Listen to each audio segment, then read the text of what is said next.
आतापर्यंतचा सगळ्यात दर महिन्याचा सगळ्यात आवडीचा दिवस कुठला असं जर आपण विचारलं तर सगळ्यांचा बऱ्यापैकी हे येतं की जे आता नोकरीत आहेत अजून त्यांना सॅलरी डे हा आवडतो. महिन्यातला सगळ्यात आनंदाचा दिवस तुम्ही म्हणालात की पगाराचा दिवस आनंदाचा, पण आता रिटायर्ड काही जण झालेले आहेत आणि काही जण रिटायर्ड होत आहेत. So from salary to pension हे जे ट्रान्झिशन आहे हे ट्रान्झिशन आपण ऍक्सेप्ट करायला हवं. काय निवृत्ती हा देखील एक आयुष्यातला टप्पा आहे. आपण अशा संस्कृतीतनं आलेत की जिथे आपण प्रत्येक टप्पा साजरा करतो. आपण सूर्याचं देखील एका राशीतून दुसऱ्या राशीत जाणं, छान तिळगुळाचे लाडू बिडू करून मकर संक्रांत म्हणून साजरी करतो. आपले सगळे ऋतू प्रमाणे आपले सण ठरलेले आहेत. प्रत्येक गोष्ट आपल्या सणवारा अशा प्रकारे प्रत्येक गोष्ट आपण बदल आयुष्यात घडत असेल तर आपण साजरा करतो. मग आपण पगारावरनं पेन्शनकडे जातोय, मग ही काय वेदनादायी गोष्ट आहे नि असं आहे. हा फक्त बदल आहे, लक्षात घ्या. हा फक्त बदल आहे. बदल ऍक्सेप्ट करायचा आहे आणि बदल साजरा करायचा आहे. स्वीकारायचा काय ऍडव्हान्स स्टेज स्वीकारणं तर आहेच, बदल आपल्याला आता सेलिब्रेट करायचा आहे. सो दोन प्रकारची उत्पन्न असतात आणि हा दोन प्रकारचं ट्रान्झिशन आहे. पेन्शन तुम्हाला काही न करता मिळते. सो पेन्शन इज सगळ्यात महत्वाची गोष्ट पॅसिव्ह इन्कम. तुम्हाला मस्टरवर सही करावी तरी लागते का? काही नाही गेलं तरी तुम्हाला, पण पगाराच्या बाबतीत असं आहे का? असं होतं का? सो पगार हा हे ऍक्टिव्ह इन्कमचा प्रकार झाला आणि पेन्शन हे पॅसिव्ह इन्कम आहे. सो ऍक्टिव्ह इन्कम आणि पॅसिव्ह इन्कम मधला सगळ्यात महत्वाचा फरक काय? ज्याच्यासाठी मला काम करावं लागतं ते मिळतं ते ऍक्टिव्ह इन्कम.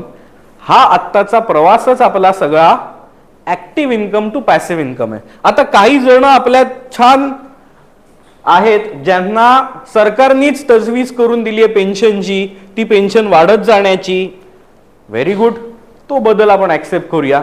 काही जणांकडे ही गोष्ट नाही आहे, मला का पेन्शन नाही, मी प्रायव्हेट सेक्टरमधनं नोकरीतनं होतो, असं आपण तणतणत जगायचं नाही. आपल्याला बदल ऍक्सेप्ट करायचा आहे आणि सेलिब्रेट करायचं आहे.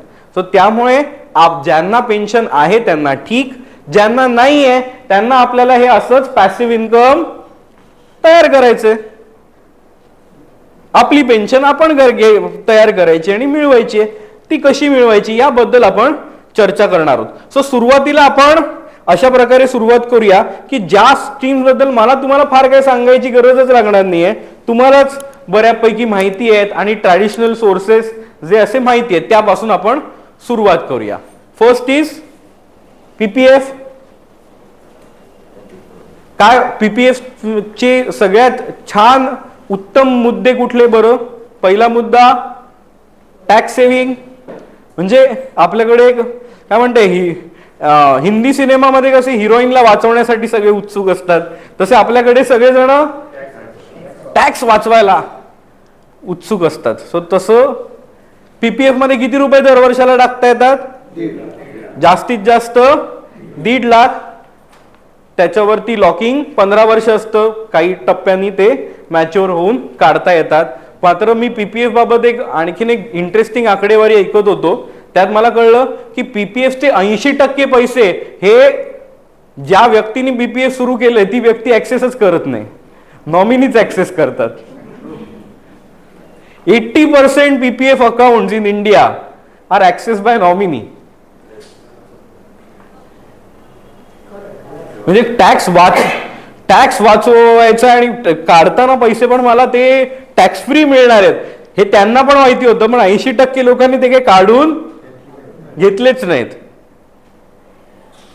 So this is a indication, जर हे पैसे मला पुढच्याच पिढीला द्यायचे तर ते 7.1% वरती फिक्स ठेवून काय नक्की मिळवणार होतो मी. But it is okay, PPF काही स्कीम वाईट नाहीये, स्कीम उत्तम आहे.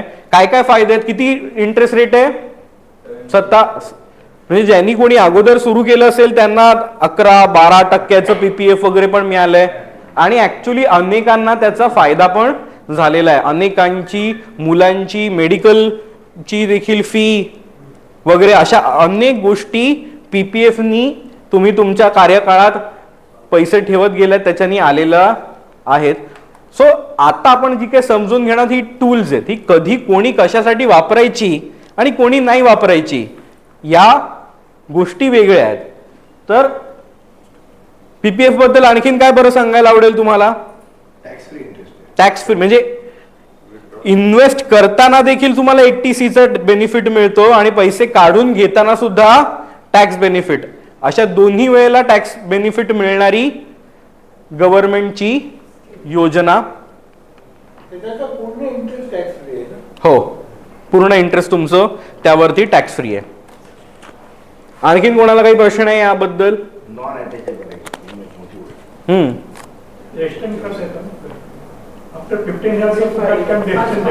हा, 15 वर्ष लॉकिंग आहे. त्याच्यानंतर तुम्ही एक्सटेंड करत किती एक्सटेंड करू शकता. नाही ना 80C ची जी टॅक्स ब्रॅकेट आहे 1.5 लाखाचं ओल्ड टॅक्स रिजिम प्रमाणे,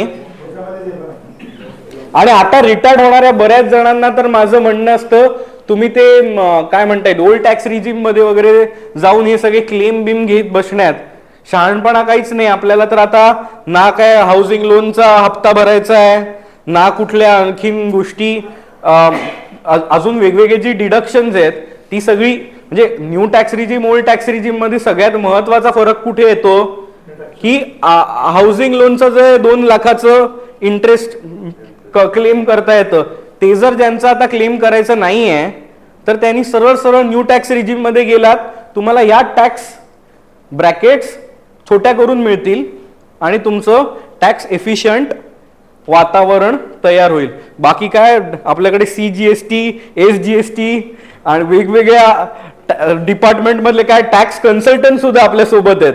sir, am I right or wrong? या वयातल्या लोकांनी जर न्यू टॅक्स रिजिम प्रमाणे घेतलं तर टेन्शन फ्री.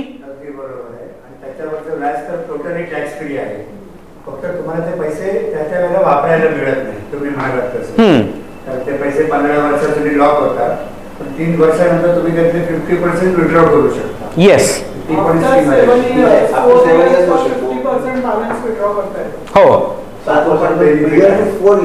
4 years balance 50% आणि that you can continue till 15 years. Yes, आणि त्यावेळेला पण 60% विड्रॉ करून तुम्ही हे करू शकता किंवा 5 years मध्ये 60% पार्शियल. सो छान योजना आहे. 1.5 लाख रुपयापर्यंत वर्षाला आपण त्यात ठेवू शकतो. दुसरी गोष्ट आहे इंडियन आपल्या पोस्ट ऑफिसची monthly income scheme MIS. MIS मध्ये देखील आपण 15 लाख रुपये ठेवू शकतो आणि सेम 7.1% MIS मध्ये सुद्धा monthly income, the name suggest, दर महिन्याला तुम्हाला पैसे मिळण्याची सोय करणारी गोष्ट. ह्यामध्ये सुद्धा आत्ता 7.1 आहे. अगोदर जर आपण बघाल तर ती जास्त पण होती, पण दर काही वर्षांनंतर तुम्ही ज्याला रिन्युअल करायला जाल त्याला तुम्हाला अनुभव येईल की थोडासा टॅग आपलं काय व्याज कमी होत जाण्याचा ट्रेंड जास्त आहे. वाढण्याची शक्यता तशी कमीच आहे.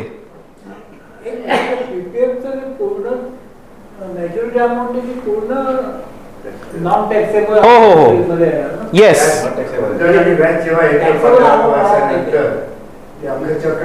अख्खच्या अख्ख टॅक्स फ्री आहे. तुमचं मॅच्युअर झाले आणि 28-30 लाख रुपये तुम्हाला मिळत आहेत.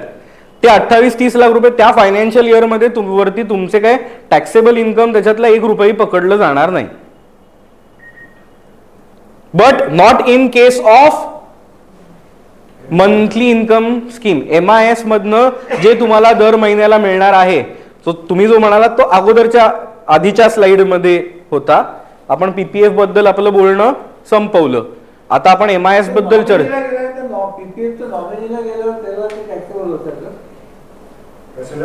नाही, कोणालाच टॅक्सेबल नाही. अमाऊंट नॉमिनेल असला मुलाला मिळाली नाही नाही, कोणालाही टॅक्सेबल तर तेही taxable. स्वतःला मिळाली तरी taxable Exempt, exempt, exempt. Maharashtra bigger exact all the time. जाऊया नक्की पुढच्या पॉइंटवर. पीपीएफ सर्वानुमते. हो. आता MIS बद्दल चर्चा करताना आपल्याला टॅक्सेबिलिटी बाबत विचार केला तर जे काही तुम्हाला मंथली इन्कम मिळणार आहे, व्याज मिळणार आहे, it is as per your income slab. जी काही तुमची इन्कम स्लॅब असणार आहे, जर त्या स्लॅबमध्ये तुम्ही 7 लाखाच्या आतच येत असाल तर तुम्हाला काही त्यावरती लागणार नाही भरायला. पण तुम्ही जर टॅक्स स्लॅबमध्ये येत असाल 20% तर 20% 30 काय आणखीन 40-45 सरचार्ज बिरचार्ज लागून जात असाल तर ते त्याप्रमाणे ज्या टप्प्यात येत आहे त्या टप्प्यामध्ये व्याज तुम्हाला त्या व्याजावरती तुम्हाला टॅक्स लागणार आहेच. सिनियर सिटीजन सेव्हिंग स्कीम ही देखील एक छान योजना आहे सरकारची, ज्याच्यावरती सगळ्या सरकारी योजनांपैकी सगळ्यात जास्त व्याजदर उपलब्ध आहे. That is 8.2%. 8.2% व्याज देणारी सिनियर सिटीजन सेव्हिंग स्कीम. यामध्ये आपण 30 लाख रुपयापर्यंत इन्व्हेस्ट करू शकतो आणि त्याचं आपण क्वार्टरली और मंथली सुद्धा घेऊ शकतो. दोन्ही पर्याय आता वाटतं दिलेत त्यांनी. वाचलं आता लेटर असं की ज्यावेळेला गुंतवणूक केलेली आहे 2 वर्षापूर्वी तो 7.4 होता. SC/SL चा इंटरेस्ट 7.4 होता 2 वर्षापूर्वी जेव्हा तुम्ही केलीत गुंतवणूक. आता तो 8.2 झालेला आहे. तर कॅल्क्युलेशन शोज दॅट 7.4 मध्ये गुंतवणूक केलेली ती विड्रॉ करा आणि 8.2 1% पेनल्टी बसेल. It's okay. आणि 8.2 ची ती अमाऊंट परत टाका. Then also you will be profitable. बरोबर. ती एकाच वर्षासाठी आणि पुढे जर तुम्हाला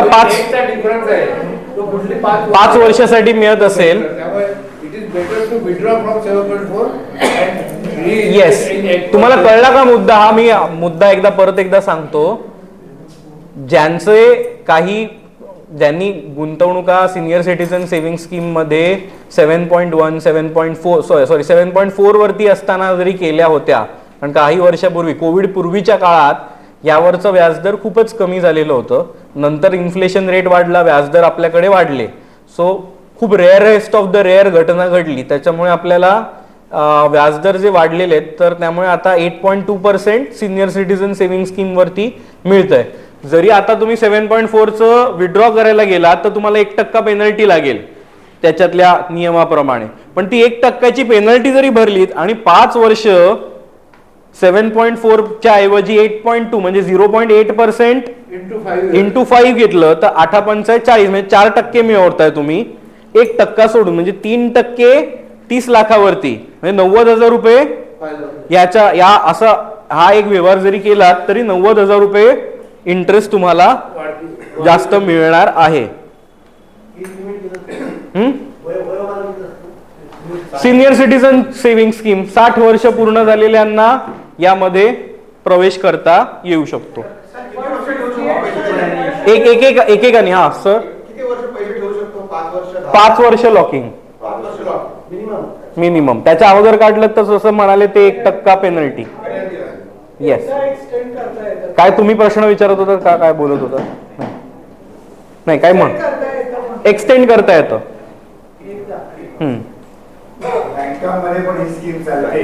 हो. पोस्टामधनं ऑपरेट करण्यापेक्षा बँकेमध्ये ऑपरेट करण्यापेक्षा प्रॅक्टिकली चांगलं सोपं असतं. ज्याला जायचं असेल त्याने पोस्टात जायचं आणि ओपन करायचं की बँकेत करायचं. सेम योजना आहे. पण गंमत काय होते माहितीये का?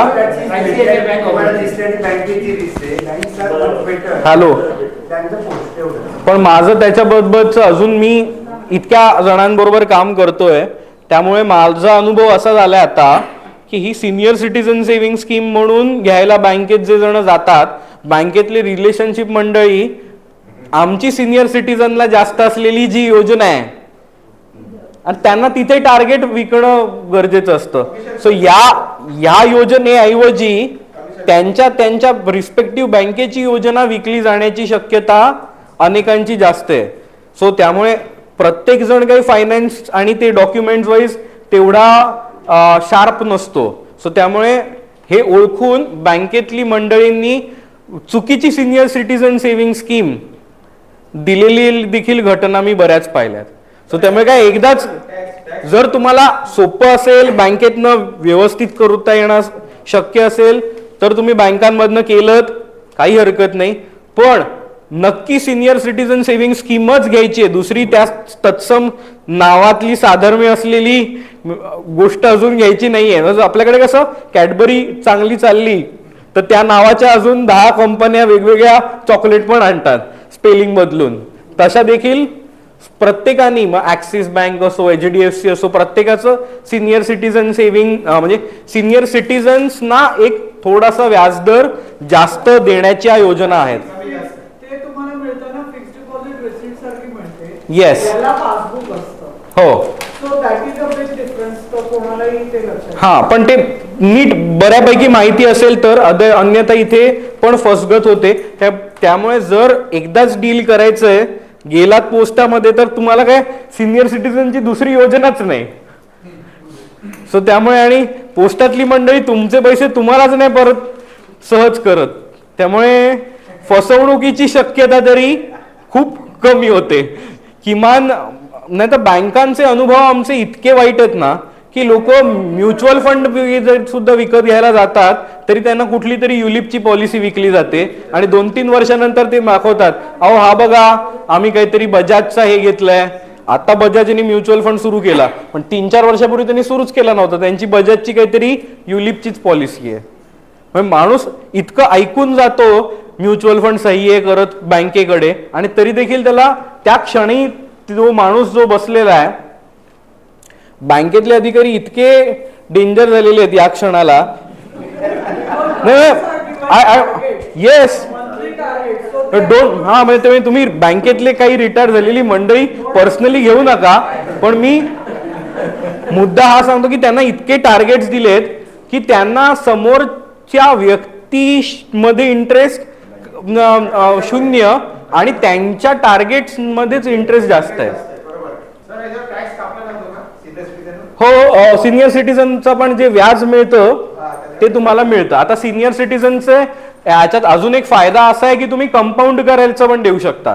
तुम्ही क्वार्टरली व्याज घेऊ पण शकता. पण जर तुम्ही म्हणाला की क्वार्टरली कंपाऊंडिंग तर मला नकोय व्याज तर ते 8.2 नी कंपाऊंड करा म्हणजे चक्रवाढ व्याजानी तीच माझी मुद्दल त्याच्यामध्ये जमा होऊ दे तर ती पण होईल. मात्र ते कंपाऊंड होईल पण तुम्हाला व्याज त्याचं जे आहे ते त्या ह्याच्याप्रमाणे टॅक्सेबल ठरेल. बरोबर. आणि कोणी 58 ला रिटायर झालं तर showing that document within 1 month ते सिनियर सिटीजन सेव्हिंग स्कीम मिळू शकते. 58 चे रिटायर झालेली मंडळी करू शकतात त्या महिन्यात. आता काय आवडीचा विषय खूप मोठ्या प्रमाणात भाववाढ आता आत्ताच झाली आहे. काय वाटतं गोल्ड बाबत?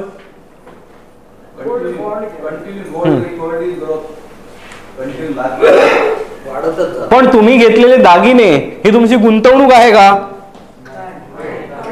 ज्याला आपण गुंतवणूक कशाला म्हणतो किंवा पॅसिव्ह इन्कम कशाला म्हणतो की जे आपण हातात पैसे स्वरूपात घेऊ शकतो रिटर्न घेऊ शकतो. तुम्ही काय म्हणताय बायकोला मंगळसूत्र केलंय ते करताना 30,000च होतं आता ते 3.5 लाखाचं झालं. 10-11 पट रिटर्न विकायला जातो का आपण? सो त्यामुळे it is not investment it is a emotion आणि त्या इमोशनला असण्यात काही गैर नाहीये. फक्त माझं म्हणणं नेहमीच हे असतं की 2 भावना मिक्स करू नये की ही माझी गुंतवणूक पण आहे आणि ही माझं प्लेजर पण आहे असं नाही. This is only for my pleasure. मला आनंद वाटतोय दागिने घालायचे काही हरकत नाही. सुंदर सुंदर सोन्याचे डायमंडचे काय हवे ते दागिने करावं. आयुष्य सुंदर जगावं. आयुष्य सुंदर जगण्याच्या विरोधात मी अजिबात नाही.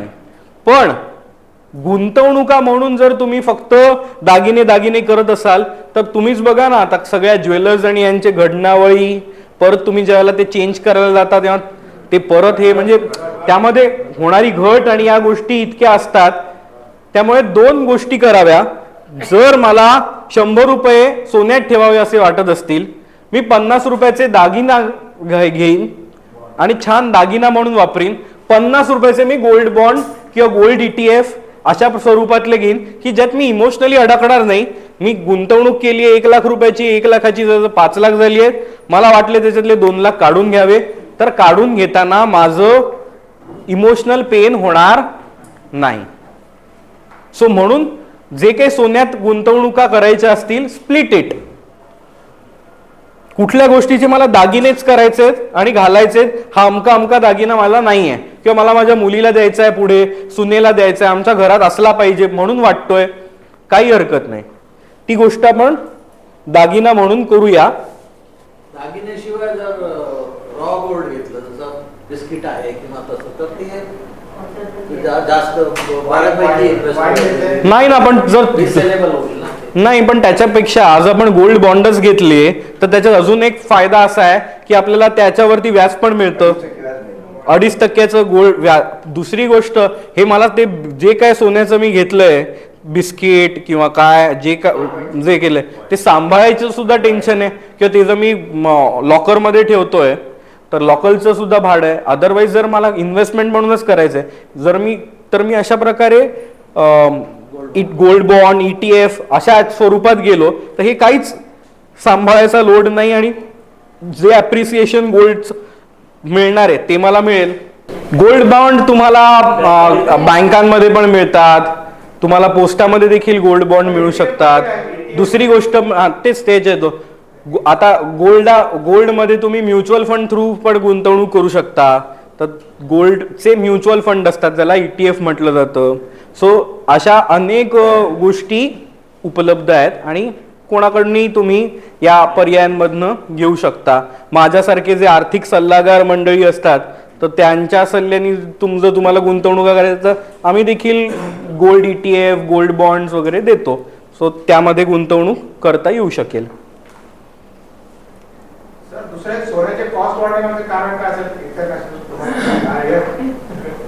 देर आर मल्टिपल रिझन्स, पण एक प्रॉमिनंट रिझन हे आहे की काय आपण भरपूर लग्न मुंजी आपल्या भारतात चालल्यात म्हणून काय सोन्याचा भाव नक्की वाढत नाहीये. जरी आपल्या सामान्य माणसाचा समज असला गोल्ड किती लागतं ना, चायना बाय करते गोल्ड म्हणून गोल्डचे रेट वाढतायत. आणि इन इंटरनॅशनल करन्सी वॉर ज्या ह्याच्यामध्ये महत्व डॉलरला राहणार की याला राहणार, आता त्याचं काय झालंय, त्याचं ग्राउंडच अमेरिकेने बदलून टाकलंय. बिकॉज गोल्ड स्टँडर्ड इकॉनॉमी होती ती we left that ground long back, अमेरिकेने सोडून दिलं. सो त्यामुळे आता त्यांच्या रिझर्व्ह बँकेला म्हणजे फेडरल रिझर्व्हला जेवढ्या प्रमाणात करन्सी छापावी वाटते तेवढ्या प्रमाणात ते छापतात. आणि कोविडमध्ये तेच केलं ना त्यांनी. कोविडमध्ये लोकांना तिकडे त्यांनी कितीतरी $1000 असे घरटी वाटले, त्यामुळे लोकांना इतक्या प्रमाणात घर बसून पैसे आले. सो US मध्ये इन्फ्लेशन प्रचंड प्रमाणात वाढलं. सो त्याला कंट्रोल करण्यासाठी म्हणून आपल्याला व्याजदर वाढावे लागले. मी या विषयात आणखीन गेलो तर खूप कॉम्प्लिकेटेड होऊन जरा लोक जांभया द्यायला लागतील. पण एवढ्याच 2 वाक्यात एवढंच सांगतो की चायना इज बाईंग गोल्ड, त्यामुळे वाढतंय. आणि दुसरी गोष्ट ज्याच्याकडे लक्ष दिलं पाहिजे ती म्हणजे असं की सामान्य माणसाच्या हातात सोनं भारतात आहे. भारताचं सगळंच्या सगळं सोनं काय रिझर्व्ह बँकेमध्ये नाही आहे. पण चीनच्या बाबतीत तर माझं जेवढा काय समाजशास्त्रीय ज्ञान आहे, बाकी आपल्याकडे काय सोशल सायन्सेस वगैरे शिकवणारे प्रोफेसर मंडळी पण आहेत, सो तेच आणखीन सांगू शकतील. पण माझं ज्ञान एवढं सांगतं की काय आपल्याकडे जशा दागिने बिगिने लग्ना बिग्नात घातले जातात तसे चीनमध्ये काय घालत ना. त्यामुळे त्यांच्याकडचं सगळंच्या सगळं सोनं सरकारी तिजोरीत आहे. त्यामुळे त्यांना जर या इंटरनॅशनल मार्केट्समध्ये काही त्यांचे जे काय वापरायचे असतील, काय म्हणता येईल, प्यादं म्हणून जर त्यांना वापरायचं असेल तर इतक्या प्रमाणात ते जे गोल्डचा साठा करतायत तो गोल्डचा साठाचा देखील ते वापर करू शकतात. Demand and supply, market forces. कोणी असं येऊन आजचा भाव 72,000 असं येऊन डिक्लेअर करत नाही. जितक्या प्रमाणात मागणी, बघा कुठल्याही गोष्टीची मागणी वाढली, आणि गोल्ड शेवटी लिमिटेड आहे, गोल्ड काय मॅन्युफॅक्चर होत नाही कारखान्यात. सो त्यामुळे सप्लाय मर्यादित, मागणी जास्त, सोन्याचा भाव जास्त. जर हो, आणि जर चीननी त्यांच्या तिजोऱ्या उघडल्या आणि जर विकायला लागले तर supply, so they can control that supply. So त्यामुळे काय आहे, आपले बरेच समज असतात असे की सोनं म्हणजे वाढतच जाणार किंवा वाढतच गेलं. ते तुम्ही आतापर्यंत पाहिलंय त्यामुळे असं म्हणताय. हा काही संविधानाचा नियम नाही की सोन्याचा भाव खालती येऊच शकत नाही. Whatever will demand and सप्लायचे जे फोर्सेस ठरवतील त्याप्रमाणे सोन्याचे भाव ठरतील. कोण जाणे, चायनानी जर मोठ्या प्रमाणात सोनं विकायला लागले तर आपल्याकडे तर आनंदाने सोन्याचे भाव कमी होत आहेत म्हणून विकत घेणारी मंडळी बरीच आहेत, घर भरतील.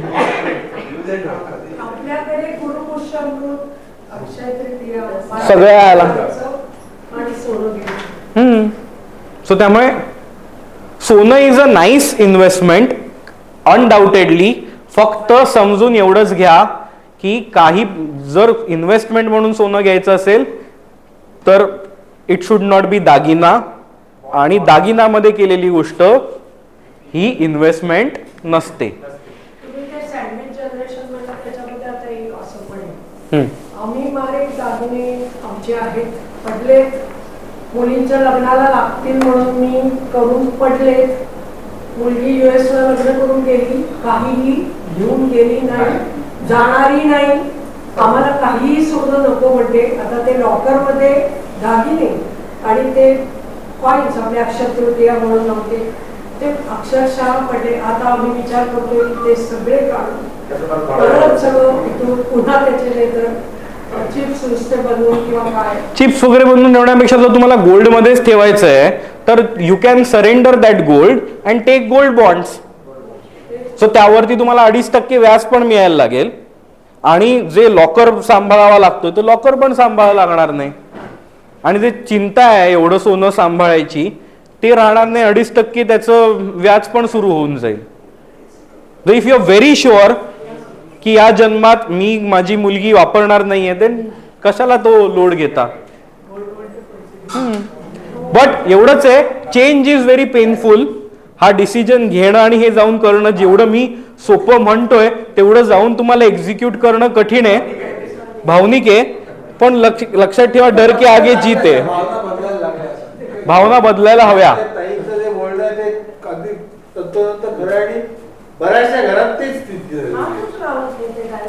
सो त्यामुळे आणि सरकार पण हे 2.5% का देतंय तर ह्याच कारण आहे. जर म्हणाले ना सोन्याचा साठा मर्यादित होतो त्यामुळे आपल्याला सोनं हे बाहेरून आयात करावं लागतं. आयात ज्याला करतो त्याला आपली करन्सी बाहेर जाते.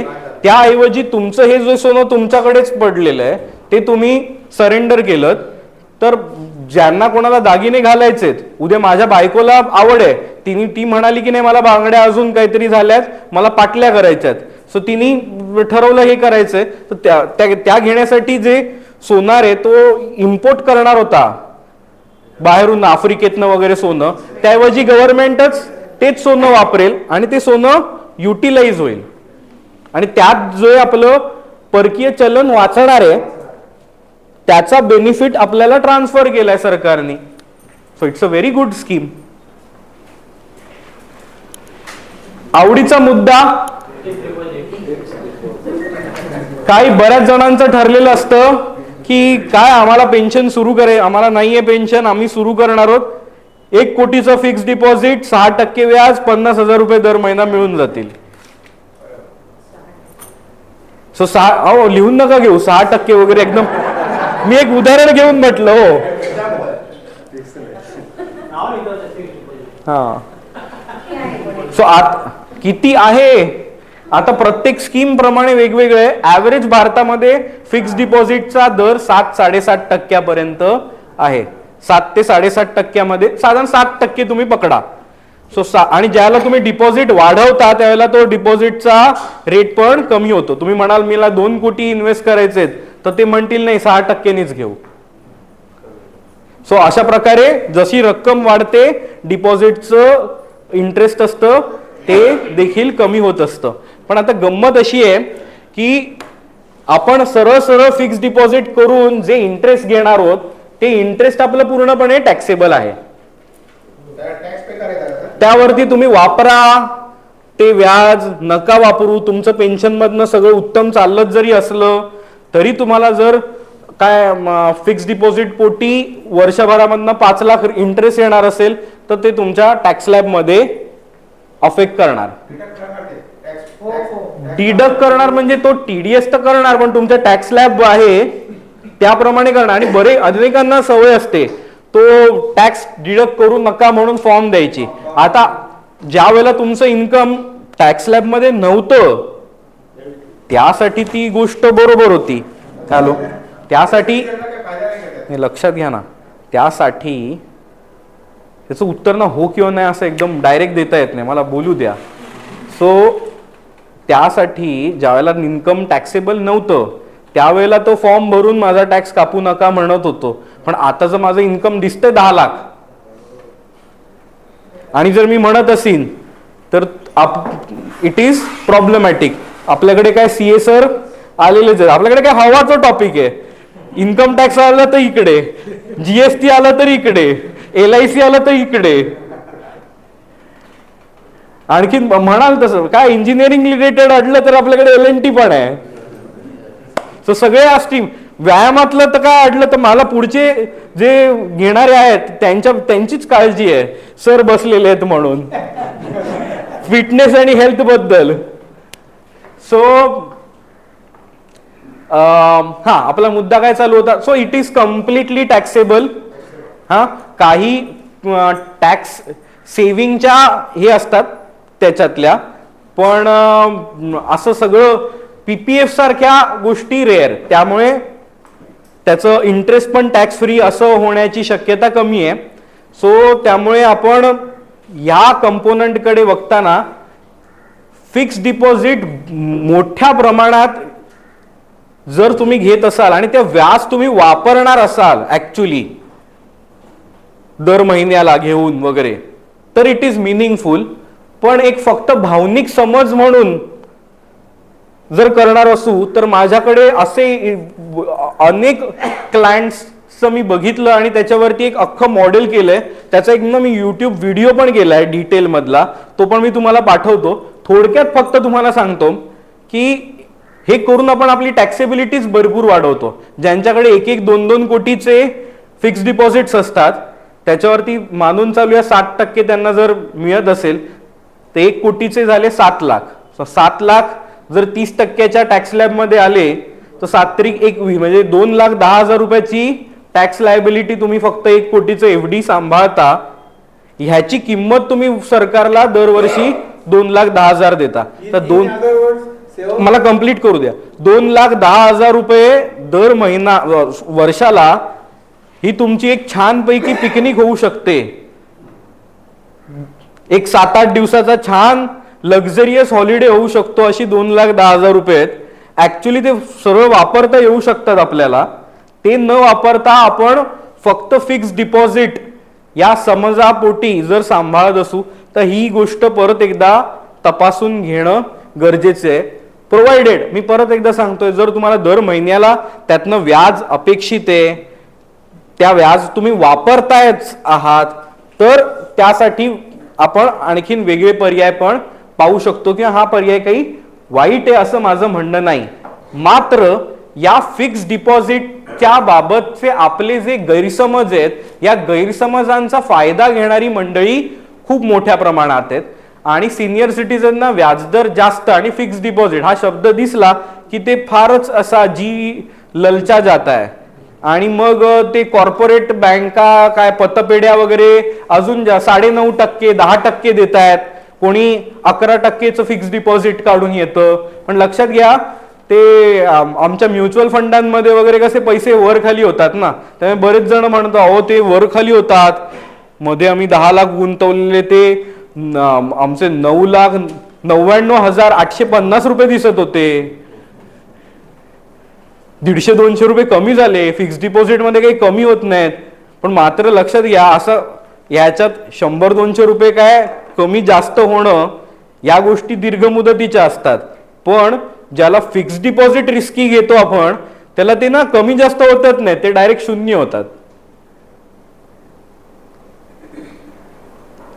कॉर्पोरेटिव्ह बँक पतपेढ्या बुडल्या तर काही तुम्हाला त्याच्यावरती इन्शुरन्स 5 लाख रुपये तरी मिळणार आहेत असं काहीही नाही. त्यामुळे फक्त जे 7-7.5% कोणीतरी 9-9.5% देतंय म्हणून आपण फक्त पतपेढ्यांमध्ये ठेवी ठेवायला जात असू 1-2% जास्त मिळवण्यासाठी. आणि आणखीन पण मला अनेक जण म्हणतात अहो पण तिथे आम्ही तो जो अकाउंट आहे ना तो आम्ही इन्कम टॅक्स मध्ये दाखवत नाही. तर त्याचं उत्तर पण साहेब आहेत ते देतील. आता पॅन सिस्टीमनी इतकं सगळं बांधून घेतलेलं आहे की तुम्ही जेव्हा इन्कम टॅक्स प्रोफाईल तुमची ओपन करता ना, एकदा कधी करून जर पाहाल तर गंमत तुम्हाला वाटेल. तुम्हाला पण आठवणार नाही की हे इथे काहीतरी एफडी करून ठेवलेली काय, ती सगळी दिसते. हे मंडळी खूप स्मार्ट झाली आहेत आता. हा, सगळी कुंडली दिसते. सो त्यामुळे हे काही मी कॉपरेटिव्ह बँकांमधल्या ठेवी दाखवल्याच नाहीयेत म्हणून मी करतोय वगैरे अशा गैरसमजातनं काय जागे व्हा, बाहेर या. तर ते टॅक्स वाचवायला म्हणून जाल, डिपॉझिट पण जाईल. येस सर, बोला ना. त्यामध्ये 2 गोष्टी आहे मला फक्त सांगाव्याशा वाटतात. हा विषय आहे तो अत्यंत महत्वाचा विषय आहे की समजा त्यांनी 1 कोटीचं उदाहरण घेतलं त्यांचं म्हणणं अगदी बरोबर आहे की 1 कोटीवरती जर आता आपण म्हणजे बँका जर 7% देत आहेत आणि आपल्याला समजा 1 कोटीवरती 7 लाख रुपये मिळतात.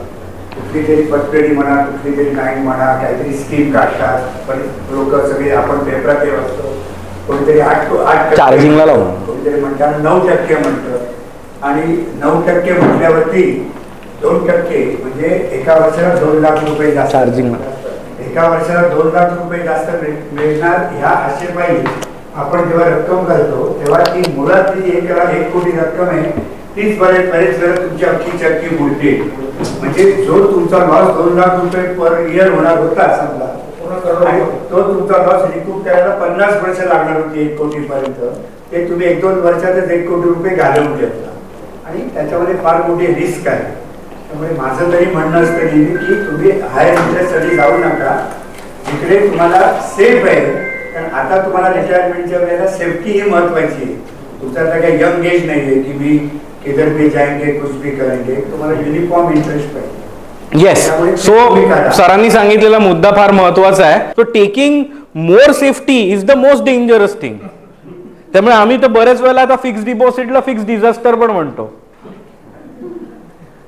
यू इमॅजिन तुम्ही आता 7% छान एफडी केलेली आहेत. आता तुम्हाला त्या ह्याच्यानी दर महिना व्याज वगैरे मिळणार आहे. आत्ताच्या महागाईप्रमाणे ज्या गोष्टी चालू आहेत तुम्हाला पुढे जाऊन खूप मोठ्या प्रमाणात त्याच्यात दर महिना जो आज चाललाय 50,000चा 10 वर्षानंतर हीच गोष्ट चालवायला 1,20,000 1,40,000 लागणार आहेत. 50,000चं व्याज काही 1,40,000 तिकडनं होणार आहे का? नाही होणार. So we are losing on the purchasing power of our मनी.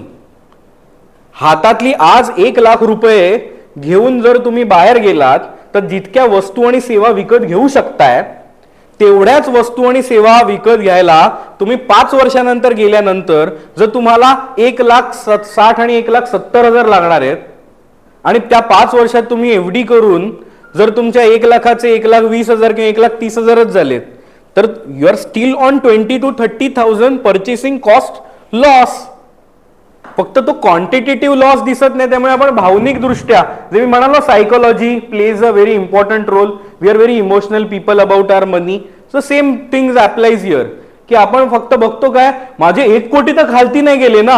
अहो पण तुमच्या 1 कोटीची मधनं तुम्ही जेवढ्या वस्तू घेऊ शकणार होतात त्या गोष्टी विकत घेण्यासाठी आज लागणार आहेत 1,70,00,000 आणि तुम्ही 1,30,00,000च केलेत. 40 लाख रुपयाची पर्चेसिंग पॉवर इव्हॅपोरेट होऊन गेली त्याच्यातली. सो त्यामुळे दिस इज व्हेरी इम्पॉर्टंट थिंग की अननेसेसरी, जसं म्हणतात, जसं तुम्ही म्हणालात मॅडम की डायव्हर्सिफाईड करावं, पण एका गोष्टीमध्ये सगळ्यात जास्त गोष्ट का नाही करावी ह्याचं कारण हे असे बरेच जण आहेत ते सगळे एफडी करून ठेवतात, सेफ आहे. अहो पण लक्षात घ्या, हाच व्याजदर पूर्वी 11-12% पण तुम्ही बघितलेला आहे. जशी इकॉनॉमी मोठी होत जाते, पैशाचं प्रमाण अर्थव्यवस्थेत वाढतं. जपानमध्ये काय आहे व्याजाचा दर? निगेटिव्ह आहे. बँक पैसे ठेवायचे चार्ज करते. आपण पण एक क्रम पुढे चालले. आपण आता जपानची इकॉनॉमी लगेच क्रॉस करणार आहोत. लक्षात घ्या, अजून त्या स्तराला यायला वेळ जाईल. पण आपल्याला तर काय तळवलकर सरांची प्रेरणा आहे. 91 वर्षी पण तुम्हाला यायचंय सगळ्यांना प्रोग्रामला. मग जपानचा व्याजदर इकडे लागू झाला, तुम्ही 91 वर्षाचे असेपर्यंत होण्याची शक्यता नाकारता तरी मला येणार नाही. तेव्हा लक्षात घ्या, जसा 10% व्याजदर 8%, 7%, 6%वर आलंय, हेच व्याजदर 2-2.5%वरती येऊच शकणार नाही असं काही संविधानाचा नियम नाही. So that is why. आणि या सगळ्या याच्यात जर आपण सगळे फिक्स पैसे देऊ, ते फिक्स डिपॉझिट फिक्स डिझास्टर नाही का ठरणार? आणि ह्यात जो पॉइंट दुसरा मांडला, 1-2% आणखीन मिळवायला म्हणून सीता कशी भुलली, तर लक्षात आलं पाहिजे आपल्याला की ओरिजिनल जे काय हरिण आहे ते किती सोनेरी दिसू शकतं, याला मर्यादा आहेत. अट्रॅक्टिव्ह एकदम सोन्यासारखं पिवळं हरिण दिसलं तिला, त्या सोनेरी मृगाच्या मागे रामाला पाठवलं आणि पुढे जाऊन अख्खं रामायण घडलं. सो अशा प्रकारे रामायण घडलेली मंडळी तर आमच्याकडे इतकी आहे. आमच्याकडे तर एक MSCB मधनं रिटायर झालेल्या मॅडम आहेत, त्यांनी 50 लाख रुपये कॉर्पोरेटिव्ह बँकमध्ये घालवून 5 लाख घेऊन बसल्यात. नशिबाने त्या काहीतरी ती बँक काय ती रजिस्टर्ड तरी होती, इन्शुरन्स त्याचे 5 लाख तरी त्यांना मिळालेत. एक से एक भयानक किस्से आहेत आमच्याकडे. सो त्यामुळे या सगळ्या याच्यात जी गोष्ट आपल्याला ऍप्लिकेबल ठरते, आपल्याला काय वाटतं ही सगळ्यांना ठरेल असं नाहीये. जी गोष्ट तुम्ही एखाद्या कॉपरेटिव्ह बँकेच्या पॅनलवरच आहात, तुम्हाला तिकडे तुम्ही स्वतः चार्टर्ड अकाउंटंट आहात आणि तुम्ही जर त्या ह्याच्यामध्ये बघत असाल तर सरांना त्या बॅलन्स शीट आणि काय चाललं हे कळू शकतं. त्यांच्यासाठी 1-2% एक्स्ट्रा हे मिळवायला ते जात असतील तर मी त्यांना काही रोखू नाही शकणार. पण इन केस ऑफ ज्यांना त्यातलं कळत नाही, तर ती कॉपरेटिव्ह बँक म्हणजे त्याच्यातली ऑथॉरिटी आणि रिझर्व्ह बँकेचं रिस्ट्रिक्शन आणखीन कमी. 5 लाखाचंच फक्त इन्शुरन्स आहे ना, ते सुद्धा प्रायव्हेट सेक्टर बँकांना. ज्या हे पतपेढ्या आहेत, जी रजिस्टर्ड काय म्हणता येईल शेड्यूल बँक वगैरे आहेत त्याला आहे, अन्यथा नाही.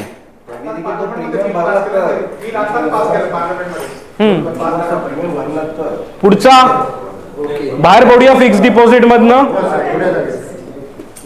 Next point is real estate.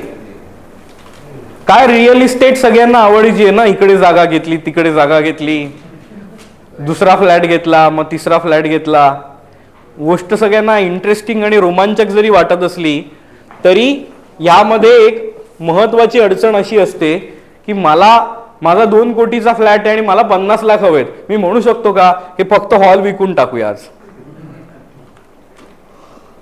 मला 2च्या 2 कोटी हवे, घ्यायला अख्खा फ्लॅट विकायला लागेल. बरं, तो पटकन विकला जातो का? सो त्यामुळे रिअल इस्टेट ही वापरण्याची गोष्ट आहे. जर रिअल इस्टेट मधनं काय म्हणता येईल इन्व्हेस्टमेंट ही कधी असते, ज्या वेळेला आपण भाड्याने देतो, त्याच्यातनं भाडं घेतं आणि ती भाड्याने गेली असेल, that time it is asset, अन्यथा ती लायबिलिटी आहे. तुम्ही नुसतं घेऊन ठेवलंय, धूळखात फ्लॅट पडलाय, धूळखात जमीन पडली आहे, तर त्याला लिक्विडिटी नाही आहे, त्याच्यातनं दर महिना पैसे काही तुमचे मिळत नाही आहेत. आणि दुसरी महत्वाची गोष्ट म्हणजे पुन्हा एकदा तपासून घेतलं पाहिजे की आपण चर्चा करत होतो काय, आपण पॅसिव्ह इन्कमची चर्चा करतो. रिअल इस्टेट मी फ्लॅट भाड्याने दिलाय, हे पॅसिव्ह इन्कम असू शकतं का, जरा विचार करा. तो भाडेकरू तिथे अजून काहीतरी उपद्व्याप करतोय, ते सोसायटीचे हे लोक आपल्याला 10 फोन करतायत, त्या मीटिंगला जावं लागतंय, हा एक भाडेकरू सोडून गेला म्हणून दुसरा भाडेकरू शोधायचा आहे मला. So is it a passive? लक्षात घ्या, जर तुम्ही स्वतःहून हे करत असाल तर. अदरवाईज दुसरा पर्याय आहे रिट्स, म्हणजे म्युच्युअल फंडा थ्रू रिअल इस्टेटमध्ये इन्व्हेस्टमेंट. आणि यात फरक किती निर्माण होतो बघा. सगळ्यांना गंमत म्हणून मानूया, प्रत्येकाकडे आता 5-5 कोटी रुपये दिलेले आहेत. 10 पाहिजे, चला 5 कोटी 1 लाख रुपये, अजून मजा. 5 कोटी कुठे रिअल इस्टेट मध्ये इन्व्हेस्ट करायला आवडेल सांगा पटपट, आपल्याला पुढे जायचंय. कुठे आवडेल? हा, भूगोलावर कुठे? नवी मुंबई. नाही हवे बघा, सिडको वाले बोलले नवी मुंबई. अजून मलबार हिलला सर 5 कोटी मध्ये तुम्हाला किती?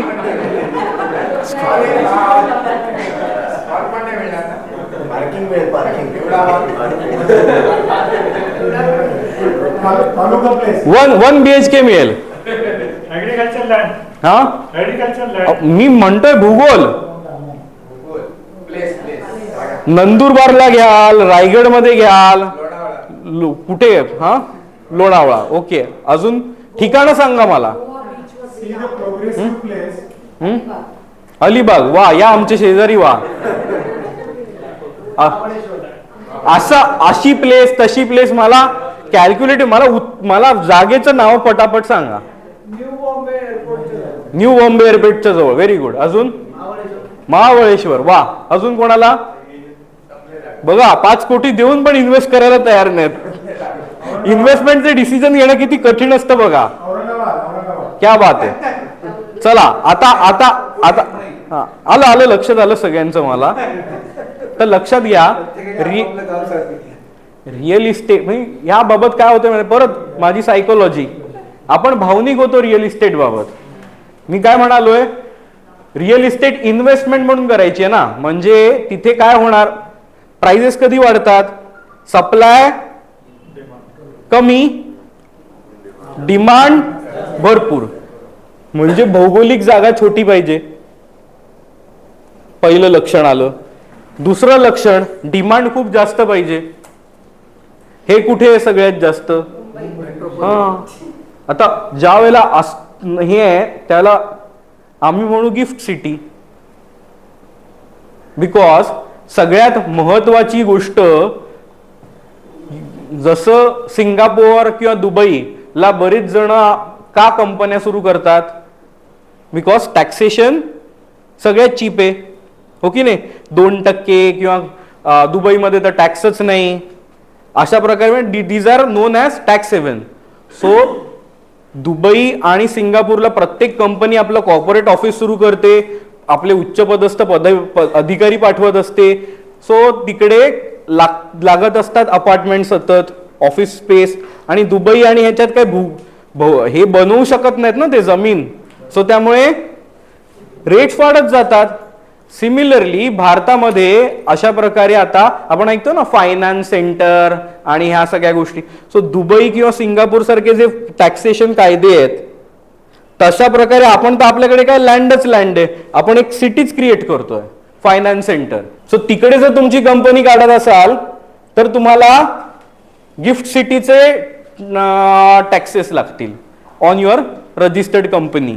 अशा प्रकारे जर मिळणार असतील गोष्टी, आता ह्या गोष्टीच्या गोष्टी ह्या यायच्या पण बाकी आहेत, तर येण्याच्याही अगोदर पासून रिअल इस्टेट तज्ञ लोक तिकडे इन्व्हेस्टमेंट करायला लागलेत. आता हा कोणाचा तरी आला का, because you are not professional real estate investor. लक्षात घ्या, investment is a professional thing and those things which are professional, त्या प्रोफेशनली झालेल्या चांगल्या असतात. सो म्हणून जेव्हा मी म्हणतो रिअल इस्टेटमध्ये म्युच्युअल फंड्स थ्रू इन्व्हेस्टमेंट म्हणजे एक आणखीन एक नवीन गोष्ट आपल्याकडे सुरू झाली आहे, that is REITs, real estate investment trust. मला हवंय माझे पैसे रिअल इस्टेटमध्येच इन्व्हेस्टेड व्हावे. मग हे आता मी म्हणालो गिफ्ट सिटी, कोणी म्हणेल सिडकोचे प्रोजेक्ट, कोणी म्हणेल काय म्हणता येईल त्या बँगलोर सारखी सिटी, कोण Pune.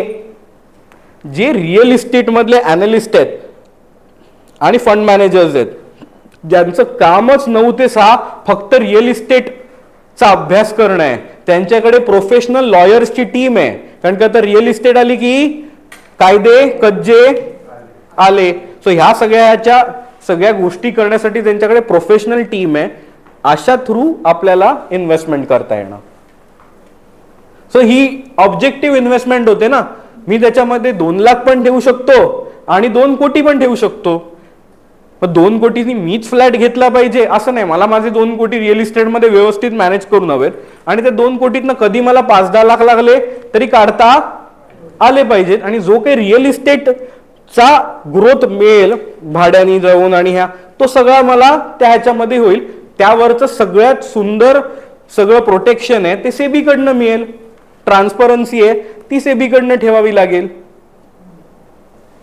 So investor is also protected. So अशा प्रकारे रिअल इस्टेटमध्ये देखील इन्व्हेस्टमेंट पॅसिव्ह इन्कमसाठी जर करायची असेल तर त्यासाठी रिट्स आहे. तुम्ही म्हणत असाल मी फ्लॅट भाड्याने घेईन आणि मी घेईन फ्लॅट आणि भाड्याने देईन, तर तुम्ही अजून एक तुमच्यासाठी ऍक्टिव्ह सोर्स निर्माण करताय. तो या सगळ्या ह्याच्यात सगळ्यात महत्वाचा मुद्दा की आपण गुंतवणुका आणि या सगळ्या गोष्टी करायचंच का असं विचार आहे. तर त्याचं मूळ कारण काय बरं? महागाई. जर महागाईच हा फॅक्टर आपण काढून टाकला तर काही गरजच नाही आहे काही गोष्टी करायची. पण ऍक्च्युअली गोष्टी ह्या अशा आहेत की 15,000 रुपयाची दर महिना चालणारी गोष्ट 2014 सालची 2024 साली किती आली? 40,000. आणि 2034 साली हीच गोष्ट 1 लाखावरती जाईल. आणि गंमत 2044 साली हीच गोष्ट 2.5 लाखाची होणार आहे. म्हणजे यात काही आपण ऍडिशन जरी केली नाही तर इन्फ्लेशन आपण 7-7.5% पकडलं तरी सुद्धा इतक्या मोठ्या प्रमाणात महागाई होत जाते. अगदी 6% जरी इन्फ्लेशन पकडलं तरी सुद्धा खर्च दुप्पट होतो 10 वर्षामध्ये. आणि मग तो इन्फ्लेशन प्रमाणे 20 वर्षात दुप्पट नाही होत, आत्तापासून विचार केला की तो चौपट होतो. सो सगळ्यात महत्वाची गोष्ट गुंतवणुकांमधली एक ही आहे की when it is future we need to take into account future आकडेवारी. जी आज तुम्हाला एकदम वाटेल अरे काय, पण लक्षात घ्या तुम्ही ज्याला नोकरीची सुरुवात केलेली त्याला जर तुम्हाला सांगितलं असतं की तुम्हाला दर महिन्याला 1 लाख रुपये तरी पेन्शन मिळाली पाहिजे तर तुम्ही त्यावेळेच्या प्रोग्रामला हसला असतात माझ्यावर 30-35 वर्षापूर्वी. आज तुम्ही म्हणाल 1 लाख रुपये पण नसतील तर मी कसे जगू? अशा परिस्थितीत आपण आलो. तर तुम्ही हेच विचार करा अजून 20-25 वर्षानंतर जेव्हा परिस्थिती बद्दल मी चर्चा करतोय त्याला हे आकडे मोठे दिसणारच आहेत. सो मी माझ्या इन्व्हेस्टमेंटवरती काहीच रिस्क घेणार नाही. हा आपण आपल्या इन्व्हेस्टमेंटवरती घेतलेली सगळ्यात मोठी रिस्क आहे. फक्त एवढीच गोष्ट आहे की आपण आजचं संकट उद्यावर ढकलतोय. मांजर कशी डोळे गच्च मिटून दूध पिते तसं मला माझे पैसे काही कमी जास्त झालेले बघायचे नाही आहेत. ते मांजरीसारखं डोळे मिटून घेणं आहे आणि उद्या काय व्हायचं ते होईल मी आजचा विचार करीन फक्त. आणि फक्त आजमध्ये राहू. ज्या वेळेला 2.5 लाख रुपये दर महिन्याला खर्च बेसिक झालेला असेल आणि त्यावेळेला जर आपल्याकडे तेवढे पैसे दर महिन्याला येण्याचे सोर्सेस नसतील आणि आपण 85-88 वयात जगत असू तर लक्षात घ्या प्रत्येक गोष्टच महाग वाटते. आणि मग ती महाग वाटली की आपण हे महाग ते महाग करत टाळतो आणि आपलं quality of life gets affected.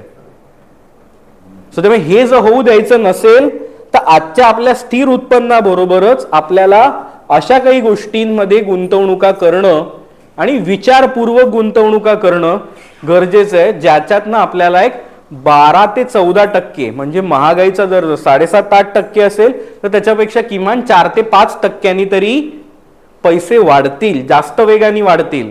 अशा स्वरूपातल्या गुंतवणुका करणं ही आपली काळाची गरज आहे. Invest write the future bright. Invest right, the future bright. So it's very important to know about inflation when we are speaking about investment. आता पुढचा मुद्दा म्हणजे इन्शुरन्स. आता हा मुद्दा माझा अशा तुमच्या वयोगटामधल्या लोकांसाठी तर ह्यासाठी आहे की आयुष्यात काय करू नये. कारण की आता या वयामध्ये इन्शुरन्सची गरज तुमची लाईफ इन्शुरन्सची संपली ना. लाईफ इन्शुरन्स कोणासाठी गरजेचा आहे? आपला हा मित्र बसलाय, किती वय तुझं? 26. ह्याचं सगळं आयुष्यात व्हायचं बाकी आहे. So life insurance is important for him. पण तुझ्या वडिलांना आता you started earning, very good. वडिलांच्या उत्पन्नावर घर अवलंबून आहे, मग त्यांना आता लाईफ इन्शुरन्सची गरज आहे का? तुझ्या उत्पन्नावरती अवलंबून आहे, तुला लाईफ इन्शुरन्सची गरज आहे. या वयामध्ये आपल्याला कोणी आता इन्शुरन्स रिलेटेड काही सांगायला आलं तर लक्षात फक्त एवढंच, आता भेट झाली, आता आपली पुढची भेट जी आहे ती पुढच्या जन्मात. या जन्मातली आमची इन्शुरन्सची गरज संपली.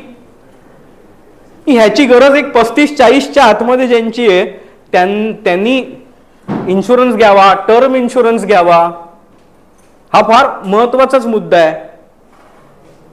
पण इन्शुरन्स सगळ्यांना घ्यायला हवा हा मात्र प्रचार चुकीचा आहे. काही प्रमाणात अशी बरीच मोठी लोकसंख्या आपल्याकडे व्हायला लागलेली आहे ज्यांना कुठल्याही स्वरूपाचा इन्शुरन्सची पण गरज नाही आहे. मी आणखीन थोडस हार्श होऊन म्हणेन की मेडिक्लेमची पण गरज नसलेले लोक आपल्याकडे भरपूर मोठ्या प्रमाणात आहेत. बिकॉज 60-65ला ज्याला तुम्ही मेडिक्लेम घेता त्याला किती कॉस्ट जाते सर? 65 वर्षाचं हे किती होईल? 5 लाखासाठी सुद्धा ऑलमोस्ट 50-60 हजार. सो इतक्या मोठ्या प्रमाणात दर वर्षी आपण, आणि परत अशा प्रकारे अडकून पैसे असतात की त्याच्यामध्ये 2 गुडघ्यांची ऑपरेशन झाली तर 1च गुडघ्याचं मिळेल. म्हणजे आपलेच पैसे द्यायचे आणि पुन्हा घेताना. This is very good. See, mediclaim पण काही चुकीची गोष्ट नाहीये. लक्षात घ्या, मेडिक्लेम सगळ्यात इम्पॉर्टंट आहे. कोणासाठी? ज्यांचं वय 40च्या आतमध्ये. हा आपला मित्र, ह्यानी जर घेतलं नसेल, mediclaim is very important. Mediclaim is very important. But for हो, मग त्याच्यासाठी वेगळी पार्क करून ठेवूया फंड्स मेडिकल इमर्जन्सीसाठी. And this is very very important topic की आपण त्याला एक कॅप लिमिट देऊन ठरवणं. नाही तर आता काय माहितीये का, खर्च करायचा ठरवला ना मेडिकल गोष्टींवरती 2.5-3 कोटी पण खर्च करता येतील. काय एअर अँब्युलन्स पासून सगळ्या गोष्टी आहेत उपलब्ध. डॉक्टर पण जास्त खर्च करतात. हो, 2 ठिकाणी 8 दिवस ठेवतात हॉस्पिटलमध्ये. सो त्यामुळे लक्षात घ्या, बघा प्रत्येकाचं काम आहे, मला प्रत्येक कुठल्याच्याही प्रोफेशन मध्ये जास्त शिरायचं नाहीये. पण मुद्दा एवढाच आहे की लक्षात आपण ठेवलं पाहिजे की माझं मी जर आजारी पडत असेल तर माझ्यावरती 25 लाख खर्च व्हावा, 50 लाख खर्च व्हावा, 1 कोटी खर्च व्हावा, काय व्हावा हे तुम्ही येत्या पुढच्या 8 दिवसात तरी ठरवा. आणि जे ठरवलेलं असेल ते तुमच्या मुलांना सांगा. का तुम्ही अनकॉन्शियस आहात आणि ते इमोशनल आहेत. मी काही करून माझ्या आईला वाचवणार, मग मी एअर अँब्युलन्सनी पण नेणार, मी आणखीन कुठल्या जगभरातल्या कुठल्या डॉक्टरला इथे आणीन. तुमच्या फायनान्शियल कॅपॅसिटी प्रमाणे सगळ्या ट्रीटमेंट देता येतात. मी अशा पण अनेक जणांना बघितलेले की ज्यांनी अशा प्रकारे भरपूर खर्च करून ते तर आई वडील तर गेले, मुलं कर्जबाजारी झाली आणि नंतर त्यांचं पुढचं आयुष्य असं तुमच्या मुलांचं व्हावं असं वाटतं का? पण नसेल तर हे एक प्रोडक्टिव्ह डिस्कशन आहे.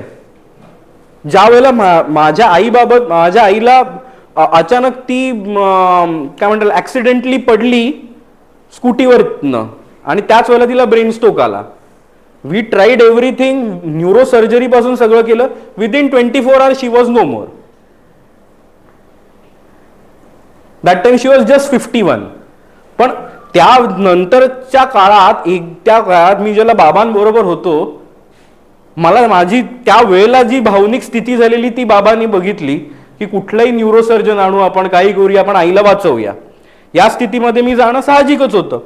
पण त्यानंतर बाबांनी मला सांगितलं की माझ्या इच्छेप्रमाणे मी आता अलिबागमध्ये आहे, तर या अलिबागच्या टेरिटरी मधले जेवढे काही डॉक्टर्स आणि हॉस्पिटल आहेत, इतक्या ह्याच्यात तुला जितकी काही द्यायची आहे ना ट्रीटमेंट, तेवढीच मला ट्रीटमेंट द्यायची. तर वाचवता येत असेल तर तेवढंच वाचवायचंय.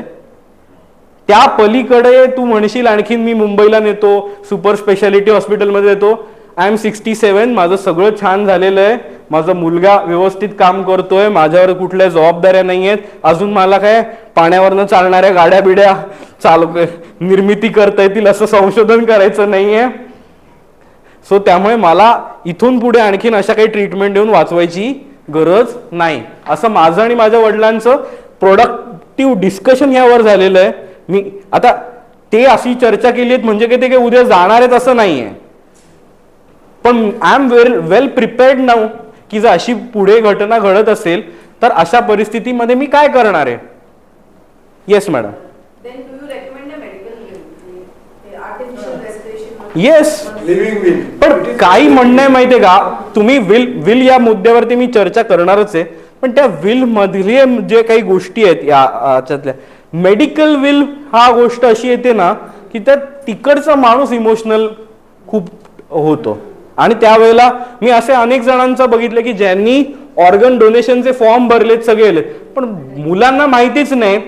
त्या स्थितीमध्ये ते विचार करणार आहेत का, अचानक हा प्रसंग काही सांगून येत नाही, अचानक माझे आई किंवा वडील गेलेत आणि आता मला त्यांचं ऑर्गन डोनेट करायचे. So if you want to do it consciously आणि तुमच्या मुलांबरोबर, तुमच्या जवळच्या लोकांबरोबर त्याचा संवाद साधा, सांगा ही माझी इच्छा आहे, तर ते होईल. अन्यथा हा जर अनआन्सर्ड मुद्दा ठेवला त्यावेळेला माणूस इमोशनली काय डिसिजन्स घेईल आणि किती कर्जबाजारी होईल ह्याचा काही नेम नाही. आणि ह्यात सगळ्यात डेंजरस पॉइंट्स काय असतात माहितीये का, इन्शुरन्स आणि इन्व्हेस्टमेंट ज्याला आपण मिक्स करतो, एका दगडात दोन पक्षी, तर एकही दगडाला काय म्हणता येईल, एकही पक्षी मारला जात नाही, दगडच आपल्या डोक्यात पडतो. सो ह्या बरोबर इन्शुरन्स फ्री आहे हे जर वाक्य आलं तरी परत तिथे थांबा. लक्षात घ्या, कुठली या जगात फ्री मिळत नाही. जर कोणी आपल्याला साधा फुकटचा चहा देखील पाजतो का, नाही पाजत. जो कोणी काय आपल्याला फ्री देत असेल, काही ना काहीतरी त्याच्या अपेक्षा असतातच. सो त्यामुळे आपल्याला वाटतं काय माहिती का, आपले एक फार गैरसमज आहेत की समोरच्याचं नुकसान व्हावं आणि माझा फायदा व्हावा. हे आपल्या अंतर्मनात जे रुतलेलं आहे हा एकदम डेंजरस पॉइंट. आणि मग काय होतं, येतो मी देतो तुम्हाला बोलायला, पण हा जो हा पॉइंट आहे ना, ह्याचाच तुमच्या कॉग्निटिव्ह बिहेवियरचा अभ्यास करून बिहेवियरल फायनान्समध्ये कंपन्या स्ट्रॅटेजीज बनवतात की तुम्हाला वाटलं पाहिजे की मी समोरच्याला ओरबाडलं. ह्या ओरबाडायचा आनंद तुम्हाला मिळू देतात. काय बफेट डिनर हा काय प्रकार आहे, स्पर्धा करतात लोक, आम्ही कुठे काय खाल्लं आणि काय खा म्हणजे तुम्हाला जास्तीत जास्त पैसा वसूल करून मिळेल. अरे मला गंमत पडते, अरे मी तिथे गेलो ना अशा बफेट पार्टीजला त्याच्या तिथे, तर I am a non vegetarian as well, पण मला अशा ठिकाणी गेल्यावरती सगळ्यात जास्त आवडणारा पदार्थ कुठला असतो माहितीये का, ते तो पायनॅपल ते ग्रिल केलेलं असतं बघा चीज सॉस मध्ये वगैरे. आता तो हा तुलनेने विचार केला तर हा सगळ्यात स्वस्त पदार्थ आहे उपलब्ध मेन्यू मधला. पण मला ही गोष्ट इतर ठिकाणी अशा रेस्टॉरंटमध्ये काय ते भाजलेलं पनीर मिळत नाही. ते अशा बार्बेक्यू रेस्टॉरंट्समध्येच मिळतं. मग ते मी खायला घेतलो की मला म्हणा, अरे काय तुला इकडे आणलं, काय उपयोग नाही, तू पैसे वाया घालवतोय. अरे आनंद घ्यायचा म्हणून आपण खातोय ना, ह्यांना बुडवायचंय म्हणून मी आलोय. What is logic behind it? काय तुमचं उद्दिष्ट काय आयुष्यात? सो त्यामुळे इन्शुरन्स पॉलिसी सुद्धा अशा प्रकारे होतं. सगळ्यात भयानक प्रकारे मला तर, पण सर तुम्ही टर्म इन्शुरन्स बोललात ना, मी आता 65व्या वर्षी घेतो, 98 वर्षाचा किंवा 95व्या वर्षी किंवा 90व्या वर्षापर्यंतचा टर्म कव्हर. जर 90 पर्यंत माझं काही बरं वाईट झालं तर घरच्यांना 1 कोटी. कसला भारी प्लान आहे. अरे कशाला घरच्यांना 1 कोटी देण्यासाठी? समजा सरांसारखे छान जगलात 91व्या वर्षी, हा सर तुम्ही जर असं घेतलेला असता टर्म प्लॅन, 90व्या वर्षी वाढदिवस तुमचा गेल्या वर्षी झाला, त्या वाढदिवसाच्या वेळेला तो टर्म प्लॅन वाया जाणार होता की नाही? आनंद साजरा करायचा मी 90व्या वर्ष बघितलंय. मी धडधाकट आहे, मी सगळ्या माझ्या मुला नातवंडांबरोबर आहे, ह्याचा आनंद साजरा करायचा की टर्म प्लॅन फुकट गेला याचा दुःख? आणि अशा वयात टर्म प्लॅन घ्यायचा की ज्यात मला इन्शुरन्सची गरजच नव्हती. का घेतलाय? मी इन्शुरन्स कंपनीला बुडवीन आणि माझ्या मुलाला श्रीमंत करीन. अरे what is logic behind it? तुमच्या आयुष्याचं उद्दिष्ट मुलाला श्रीमंत करणं हे असू शकतं, पण मी इन्शुरन्स कंपनीला काय म्हणता येईल लुटून मी नेईन करे. इन्शुरन्स कंपनी म्हणजे काय वेडी बावळी वाटली का तुम्हाला? आपल्याकडे LICचे वरिष्ठ अधिकारी आहेत सर, किती प्रमाणाचे बिहेवियरल एक्सपर्ट्स बसलेले असतात ऍक्च्युरियल सर्व्हिसेस मधले, म्हणजे ज्यांना 2-2, 3-3 कोटी पगार दिला जातो मॅथमॅटिकल कॅल्क्युलेशनसाठी, त्यांना बसवून इन्शुरन्स पॉलिसीज डिझाईन केल्या जातात. तर त्यांना मी बुडवीन आणि ऍक्च्युरियल्स पेक्षा जास्त डोकं चालवीन आणि पैसे काढून येणे प्रॅक्टिकली पॉसिबल नाही आहे. And when it is insurance, it comes under IRDA, not under SEBI. सेबीला तुम्हाला एक्सपेन्स रेशोला कॅप आहे, फार फार तर 2 ते 2.5% सगळे वेगवेगळे एक्सपेन्स रेशो घेऊ शकता. IRDA मध्ये हेच कॅप वाढवत वाढवत ऑलमोस्ट 45% पर्यंत आहे. वेगवेगळी कारण आहेत त्याला, पण शेवटी अल्टिमेटली माझे 100 रुपयातले ऑलमोस्ट 40 ते 45 रुपये हे एक्सपेन्स रेशो मध्ये जाणार आहेत. सो मी इन्व्हेस्टमेंट म्हणून त्यासाठी करायला जाणं हे बरोबर नाही. इन्शुरन्सच घ्यायचं आहे मला. जसं आता आपला 26 वर्षाचा मित्र आहे, मला टर्म इन्शुरन्स 2 कोटीचा घ्यायचा आहे वयाच्या 55 किंवा 60व्या वर्षापर्यंत. त्याचा इतका प्रीमियम लागणार आहे, त्याला व्यवस्थित घ्यायलाच हवा त्यांनी, मेडिक्लेम घ्यायलाच हवा त्यांनी. पण तुम्ही या वयात फ्रेशली घ्यायला जाणं हे ऍडवायझेबल नाही, एवढंच माझं म्हणणं आहे. हा, so now we are coming on share बाजारातल्या गुंतवणुका. काय कसं काय वाटतं बरं? रिस्क आणि ऑपॉर्च्युनिटी दोन्ही. Very good. मला पहिलं सांगा, ऍक्टिव्ह आहे की पॅसिव्ह आहे?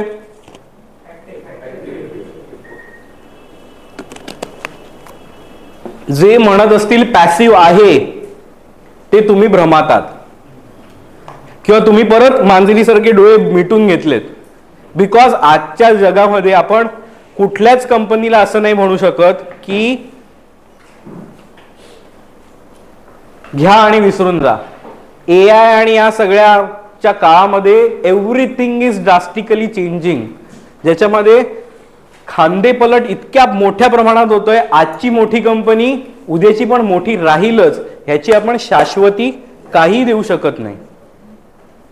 एक ग्रुप कुठलंही मला सांगा, नोकिया ए ग्रुप मध्ये नव्हती.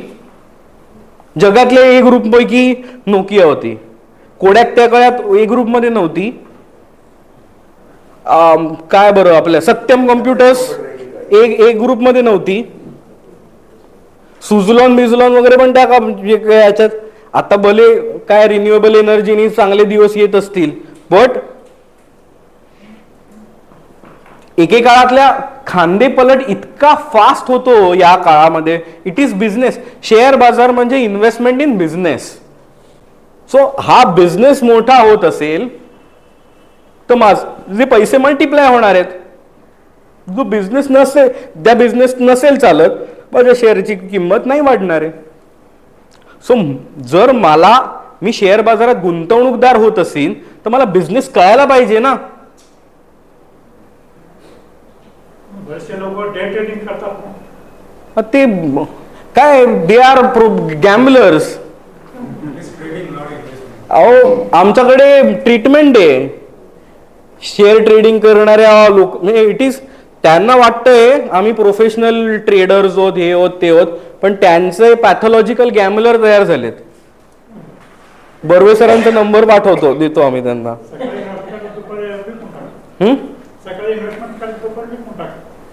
पण ह्याच्याने आपण स्वतःच्या मेंदूला ऍक्टिव्ह ठेवण्यासाठी म्हणून आपल्या सगळे पैसे दावावर लावणं आहे, आपला वेळेची बर्बादी आहे. मी येणार आहे इक्विटी ट्रेडिंग आणि ह्याच्यावरती. आता इक्विटी इन्व्हेस्टमेंट म्हणून जरी आपण विचार करत असू तरी त्या कंपनीचा क्वार्टरली रिझल्ट, त्याच्यातले टॅक्सेशन, गव्हर्नमेंटच्या पॉलिसीज, या सगळ्याबद्दल जर आपल्याला माहिती नसेल तर आपण इन्व्हेस्टमेंट्स करायला जात असू तर इट इज रॉंग. मग ह्याला जर मला पॅसिव्ह करायचं असेल तर काय करायचं? म्युच्युअल फंड थ्रू इन्व्हेस्टमेंट करायची. कारण का तर इथे शेअरमध्ये मग मी रिलायन्सचे शेअर घेऊ, ITCचे घेऊ का HULचे, TCSचे घेऊ, ह्याचा निर्णय मी नाही घेत. ज्याचं हे पूर्ण वेळाचं काम आहे असा फंड मॅनेजर, रिसर्च अनालिस्टची टीम, हे सगळे ऑन बिहाफ ऑफ मी घेतात. Now it is my passive income. लक्षात आलं? सो ऍक्टिव्ह सोर्सला आपण जसं रिट्स मध्ये मी म्हणालो, स्वतः रिअल इस्टेट घेणं ऍक्टिव्ह इन्कम, रिट्स मध्ये जाणं पॅसिव्ह इन्कम. सिमिलरली शेअर बाजारात स्वतः गुंतवणुका करणं ऍक्टिव्ह इन्कम, म्युच्युअल फंडा थ्रू गुंतवणुका करणं पॅसिव्ह इन्कम. सो भारताची अर्थव्यवस्था आज खूप मोठ्या प्रमाणात वाढतीये आणि भारत 3 ट्रिलियन, साधारण 3-3.5 ट्रिलियन वरती आहे. चीन 16 आहे, अमेरिका 22 आहे. बघा आपण म्हणतो 5 ट्रिलियन, पण 5 ट्रिलियन म्हणजे नक्की काय होणार हे मला तुम्हाला सांगायचं होतं की 2 ट्रिलियन अमेरिकेत वाढले तर ही साधारणपणे 10-10.5%चीच वाढ आहे. 2 ट्रिलियन 16 चे 18 झाले चीन बाबत तर ही 16-16.5%चीच वाढ आहे. पण 2 ट्रिलियन ज्याला भारतात वाढतात त्याला ही 66.5%ची वाढ आहे. लक्षात येतंय? सो त्यामुळे खूप मोठ्या प्रमाणात जी भारतात ऑपॉर्च्युनिटी म्हटली जाते इन्व्हेस्टमेंटसाठी तर ती या ह्याच्यामध्ये. आता ती opportunities are in some sectors, काही महत्वाच्या गोष्टींमध्ये. उदाहरणार्थ इन्फ्रास्ट्रक्चरमध्ये खूप मोठ्या प्रमाणात डेव्हलपमेंट होतीये. आता गव्हर्नमेंट जर समजा आय डोंट नो चेंज होत असेल तर त्याचा फोकस गेल्या 10 वर्षाचा आपण जर काँग्रेसच्या गव्हर्नमेंटचा जर बघू तर त्यांचा फोकस हा यावरती नाही राहिला. त्यांचा IT कंपन्या आणि त्यांच्या पॉलिसीज बाबत गेल्या 10 वर्षामध्ये चांगल्या पॉलिसीज होत्या. आपल्या सगळ्यात जास्त वाढ TCS, इन्फोसिस आणि या सगळ्यांची त्या 10 वर्षामध्ये खूप झाली आहे. सो पुन्हा सॉफ्टवेअर कंपन्यांवरती फोकस येऊ शकतोय. प्रत्येक सरकारचं धोरण वेगळं आहे. सो आता या सरकारचं धोरण इन्फ्रास्ट्रक्चरवरती, पूर्वीच्या 10 वर्षांमध्ये इन्फ्रास्ट्रक्चर सेक्टर नव्हता वाढत. कुठे होते तेवढे ब्रिज आणि हे होत नव्हतं. आता व्हायला लागले. सिमेंट, स्टील, सगळं जे हेवी इंजिनिअरिंग, बॉल बेरिंग पासून सगळ्या कंपन्यांना भरपूर काम मिळायला लागलं. सो वाढ होणारे म्हणजे सगळ्याची वाढ होणार आहे असं नसतं, किंवा पास्ट रिटर्न बघून इन्व्हेस्टमेंट करायला जाणं हे सगळ्यात जास्त डेंजरस असतं. Because past return is in past.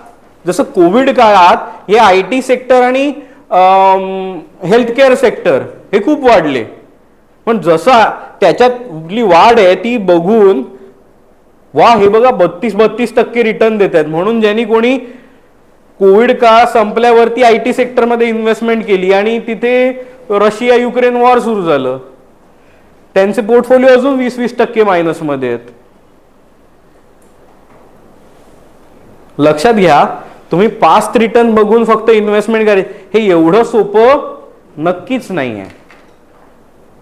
So ह्यामध्ये तज्ञ सल्लागाराकडनं गुंतवणुका करून घेणं महत्वाचं असतं. यात आपल्याला सगळ्यात जास्त महत्वाची बेनिफिट काय मिळत असतं तर सगळ्यात महत्वाचं म्हणजे प्रोफेशनल सिस्टीम मिळतात. डेडिकेटेड त्या फंडाचा फंड मॅनेजर, ज्याला सेबीच्या नियमाप्रमाणे चार्टर्ड फायनान्शियल अनालिस्ट और MBA finance with 15 years of experience fund manager होता येतं. त्याच्या हाताखाली 8-10 जण रिसर्च अनालिस्ट म्हणून काम करत असतात, ज्यांना 15 वर्षापर्यंत अजून अनुभव नाहीये. ते रिसर्च अनालिस्ट म्हणून काम करतात. अशी 8-10-15 जणांची टीम मिळून 30-40 कंपन्यांचा पोर्टफोलिओ सांभाळत असेल तर तुम्ही सांभाळणं आणि ह्यांनी सांभाळणं प्रोफेशनल अप्रोचचा खूप मोठा फरक निर्माण होतो. त्यांच्याकडे दर 1-2 कंपन्यांसाठी एक रिसर्च अनालिस्ट आहे. समजा म्युच्युअल फंडाच्या पण इन्व्हेस्टमेंट सत्यम कम्प्युटर्स मध्ये होत्या, तुमच्या पण होत्या. सामान्य माणसाचा सत्यम मधले पैसे 2 आणि 5 रुपयेपर्यंत तसेच राहिले. पण ज्याचं कामच दिवसभर सत्यमचं, त्यांना कळत असेल की राजू विकतायत, प्रोमोटर इज सेलिंग, म्हणजे काहीतरी प्रॉब्लेम आहे. सो सेबीनी कारवाई करायच्याही अगोदर म्युच्युअल फंडांचे पैसे विड्रॉवल खूप अगोदर सुरू झालं.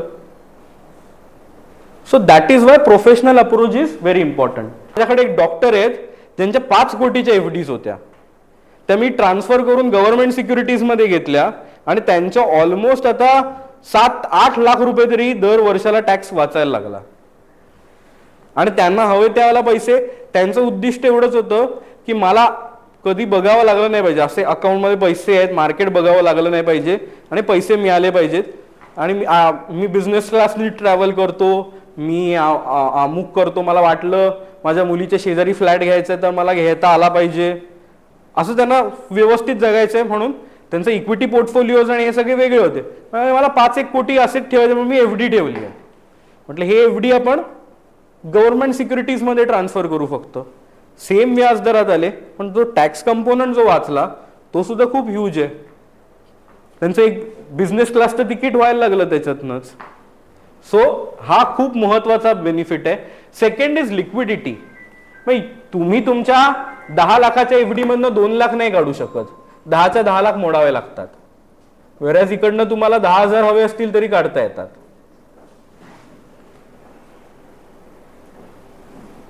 Next is locking period. सगळ्यात कमी ज्या काही इक्विटी स्कीम्स आहेत त्यावरती तर 365 दिवस, त्यात 1% पेनल्टी असते. 365 दिवसानंतर तर कुठलीही पेनल्टी नाही.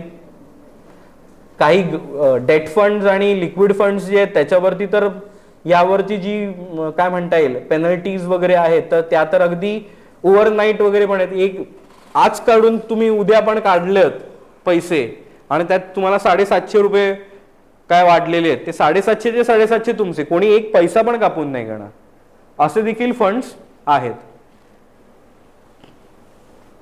सो फ्लेक्झिबिलिटी ऑफ इन्व्हेस्टमेंट, तुम्ही दर महिना गुंतवणूक करू शकता, दर वर्षाला तुम्हाला वाटलं तर करू शकता, नाही वाटलं. काय होतं, काही आपण ज्याला बरेच जण ना आपल्याकडे फिक्स्ड डिपॉझिट आणि इन्शुरन्स कल्चर मधनं आलेत, तर त्यांना वाटत असतं अरे मी ती SIP केली आहे, पण जर माझी SIP कंटिन्यू नाही झाली तर माझे पैसे अडकून पडतील का, तर असं काही नाही आहे. SIP is giving you just convenience.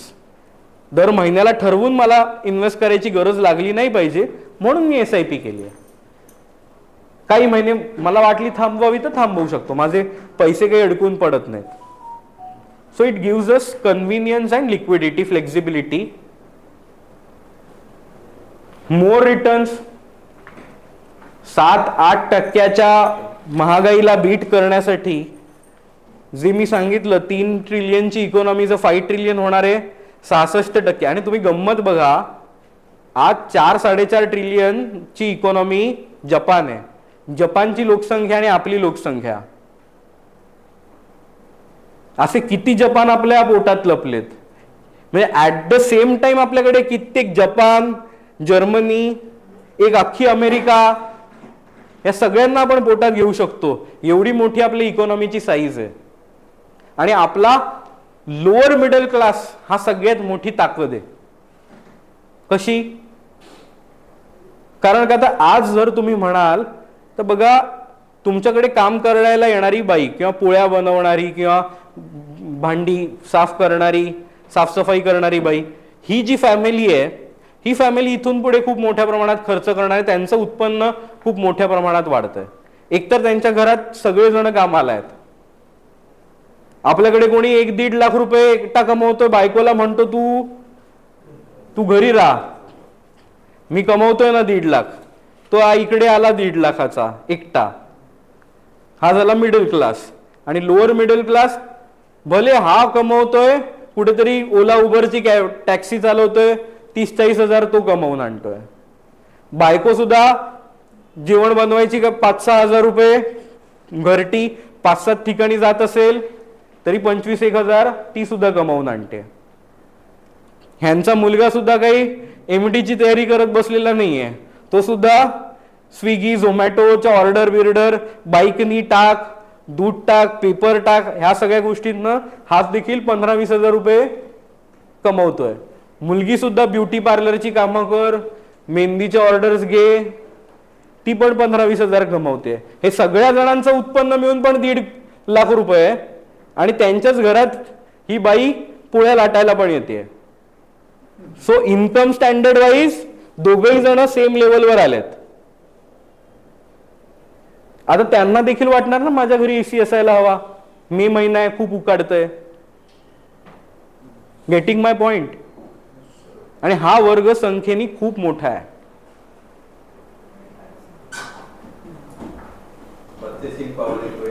Purchasing power भारताची केवढी मोठी आहे. सो हा वर्ग सुद्धा म्हणणारे मी गाडी घेतली पाहिजे. आणि येत्या काळामध्ये मी जी म्हणतो ना महागाई, सगळ्यात जास्त महागाई कशाची वाढेल माहितीये का? House labour. जर तुम्हाला वाटत असेल मला माझ्या 80-85व्या वर्षी एक मानवी शरीर माझी काळजी घेण्यासाठी उपलब्ध असावं, त्या गोष्टीसाठी तुम्हाला सगळ्यात जास्त पैसे लागतील. येणारच ना. आणि आलो तर आनंदाचीच गोष्ट आहे ना. स्टँडर्ड ऑफ लिव्हिंग वाढतंय, सगळ्या गोष्टी वाढतायत, का कोणीतरी गुलाम राहिल्यासारखं काम करावं आपलं? सो येत्या काळामध्ये घरी कामवाली बाई अफोर्ड करता येणं हे सगळ्यात मोठं उच्च श्रीमंतीचं आणि लक्झरीचं. बिकॉज लक्षात घ्या, इन्कम लोकांचं वाढतंय. ज्या वेळेला फक्त काही नोकऱ्या करणाऱ्या, की आमच्याकडे ना दोघही जण नोकऱ्या करतात, आमच्याकडे 2 पगार येतात, त्यांचीच फक्त लिबर्टी होती घरात, कामवाल्या मावशी वगैरे. आज या प्रमाणात उत्पन्न वाढतायत आणि हे काम करणाऱ्या लोकांची संख्या, supply is less, demand is more. तुम्हाला जर घरी पोळ्या लाटायला बाई 45 हजार रुपये दर महिन्याला घ्यायला आली, मला देताना काही वाटणार नाही. मी त्याप्रमाणे माझी आत्तापासूनच तयारी करतोय. ऑफकोर्स करायलाच हवी. सो लक्षात घ्या, त्यामुळे काही ऍस्पेक्ट्स आपल्याला या अशा रिलेटेड इन्व्हेस्टमेंट्स करणं जे महागाईला बीट करून पुढची जी लढाई, आज आपण समजा 60 तोत, मेन लढाई सुरू होणार आहे तुमची 67-68. पुढचे 4-5 वर्ष तुम्ही सगळं मॅनेज करून घ्याल. नंतर ज्या वेळेला महागाई आउटबर्स्ट व्हायला लागेल त्यावेळेला तोंड देताना आपल्याला मोर रिटर्न ऑन इन्व्हेस्टमेंट्सची गरज पडेल. त्यामुळे जे म्हणतात, जे तुम्ही परत म्हणाल की सगळ्या गोष्टी विभागून ठेवा, सिनियर सिटीजन सेव्हिंग स्कीम पण करा, काय मंथली इन्कम स्कीम पण घ्या, पण थोड्या तरी इन्व्हेस्टमेंट्स म्युच्युअल फंडामध्ये आत्तापासून करायला लागा. अन्यथा पूर्णच्या पूर्ण काय अख्खी युटर्न गाडी होऊ शकत नाही.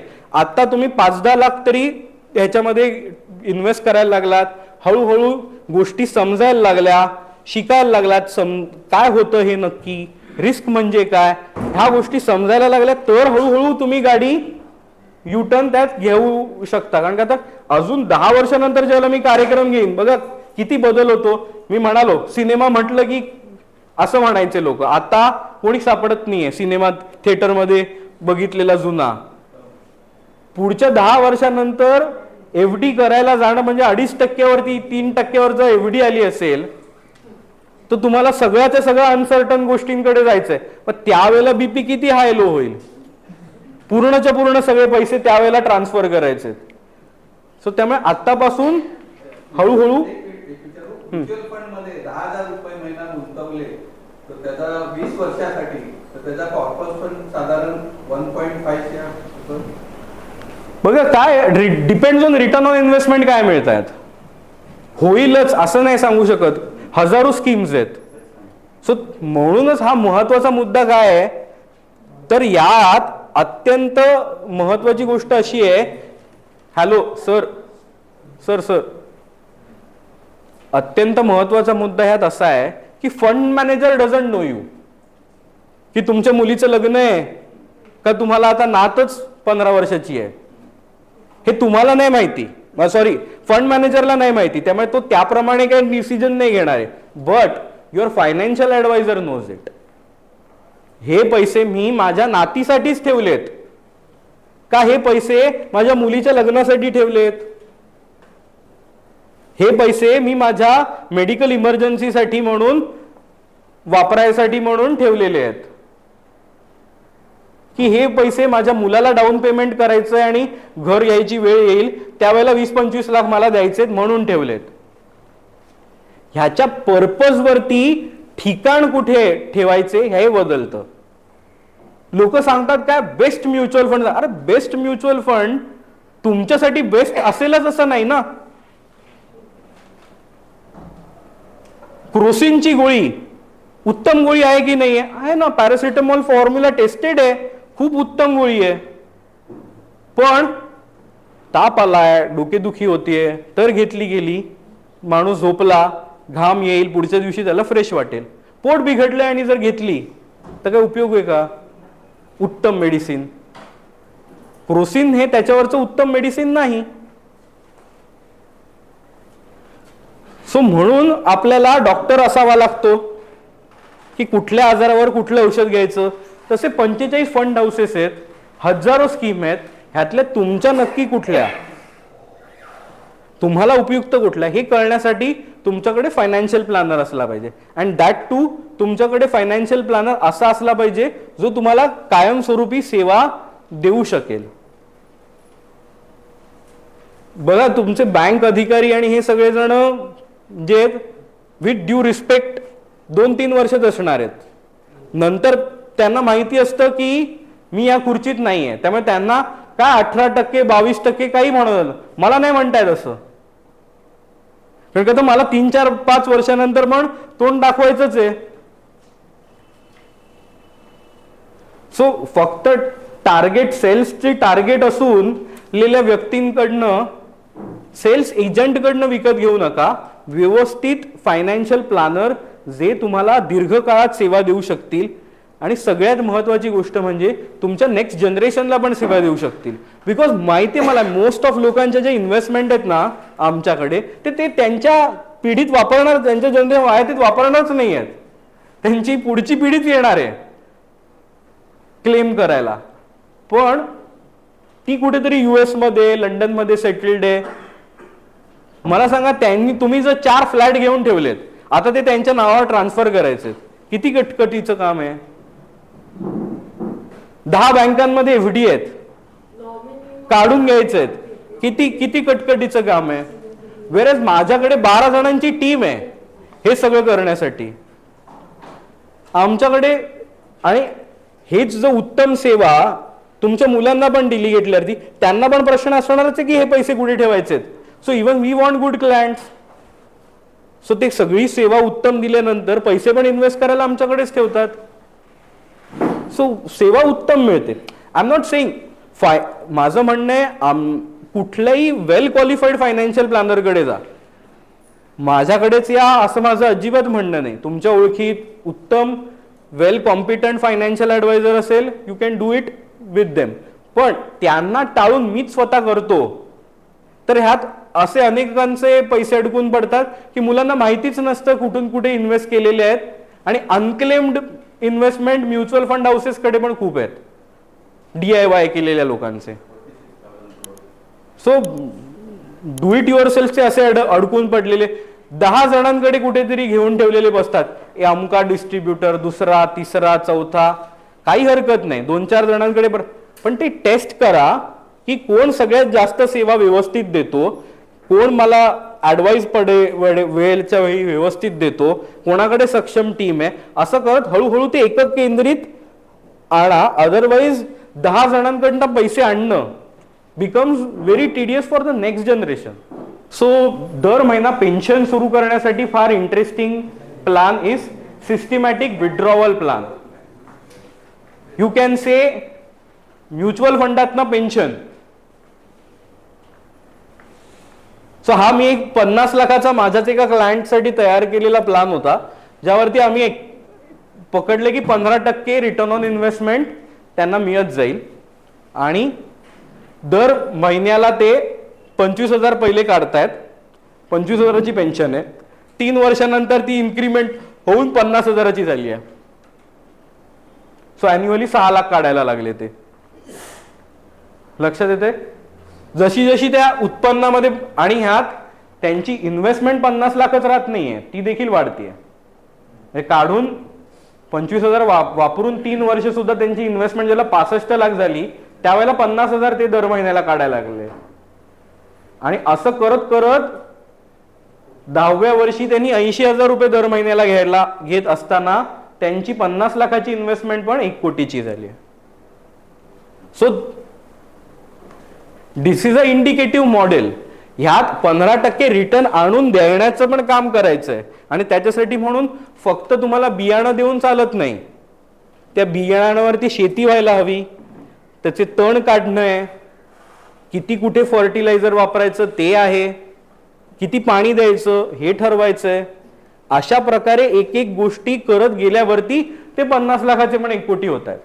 आणि ह्यात गमतीचा भाग असा, जर 15% प्रमाणे रिटर्न ऑन इन्व्हेस्टमेंट म्हटलं आणि SWP ची गरजच नव्हती, मला तर पेन्शन चालू आहे, तर याच 50 लाखाचे होतील 2,20 लाख, ऑलमोस्ट चौपट.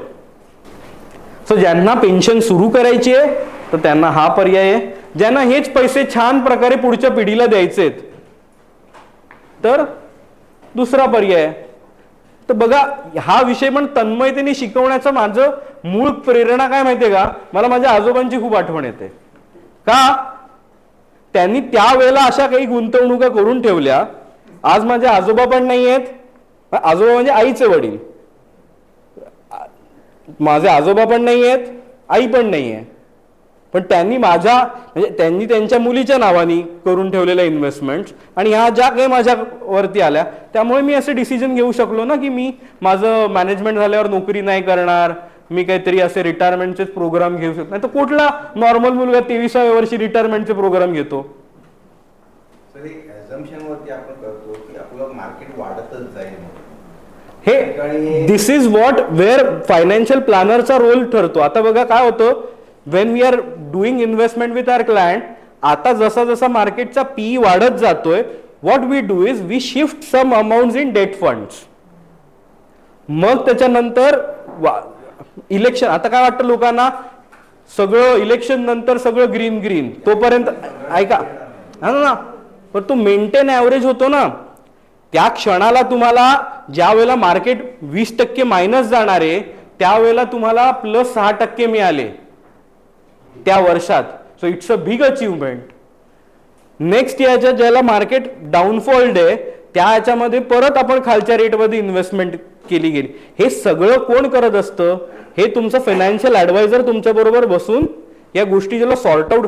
म्हणून काय म्हणालो, ह्या बिया फक्त देऊन टाकायच्या नाही आहेत, इट इज शेती करणं, दर 3 महिन्यांनी ह्याचं मॉनिटरेशन करणं, आणि त्यावेळेला त्याच्या ऍक्शन्स घेतल्या ज्यावेळेला जातात त्यावेळेला त्याचं एंड रिझल्ट 15%चा आणता येतो.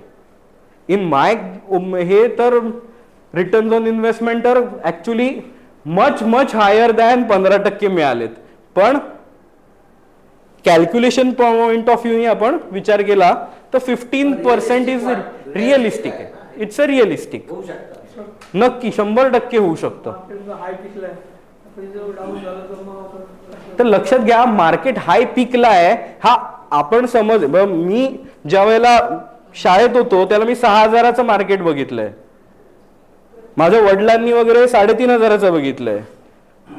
जे आलेत आता 50-55,000 बघताना त्यांना 75,000चं मार्केट पीक वाटणं हे साहजिक आहे. पण मार्केट पीकला आहे की नाही हे आम्ही पी रेशो वरती ठरवतो. म्हणजे काय, प्राइस टू अर्निंग. मी 12 रुपये कमवणाऱ्या गोष्टीसाठी 120 रुपये देत असेल तर मी किती पट देतोय, 10 पट. पण मी जर 240 देत असेल तर मी 20 पट देतोय. लक्षात येतंय. ह्यावरती शेअरचा ची पण किंमत ठरत असते. सो हा जो निफ्टीचा पीई मानला जातो, म्हणजे ऍव्हरेज या 50 कंपन्यांचा पी, हा भारताचा ऍव्हरेज पीई हा 24 ते 25 मानलाय. आता सुद्धा 75,000च्या पॉइंटला मार्केटचा पी 21-22च आहे.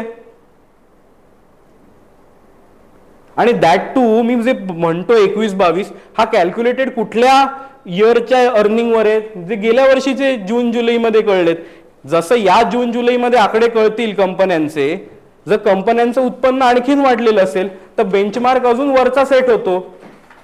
सो आजचा 22चा पी पण 17चा वाटतो आणि मार्केट परत 25 पण. मार्केट पीक वर कधी कळतं, ज्यावेळेला पी 25 ओलांडतो. 30-32चा पी झाला. आपल्याकडे अशा वेळा पण आहेत की ज्यावेळेला पी 42-42ला पण गेलाय आणि त्यावेळेला मार्केटमध्ये लोक इन्व्हेस्ट करत असतात. सो दोज आर जस्ट मार्केटचे रेट बघून ट्रॅक करणारे, बिझनेस बघून इन्व्हेस्टमेंट करणारे नसतात. मग ते फसगतच होते ना.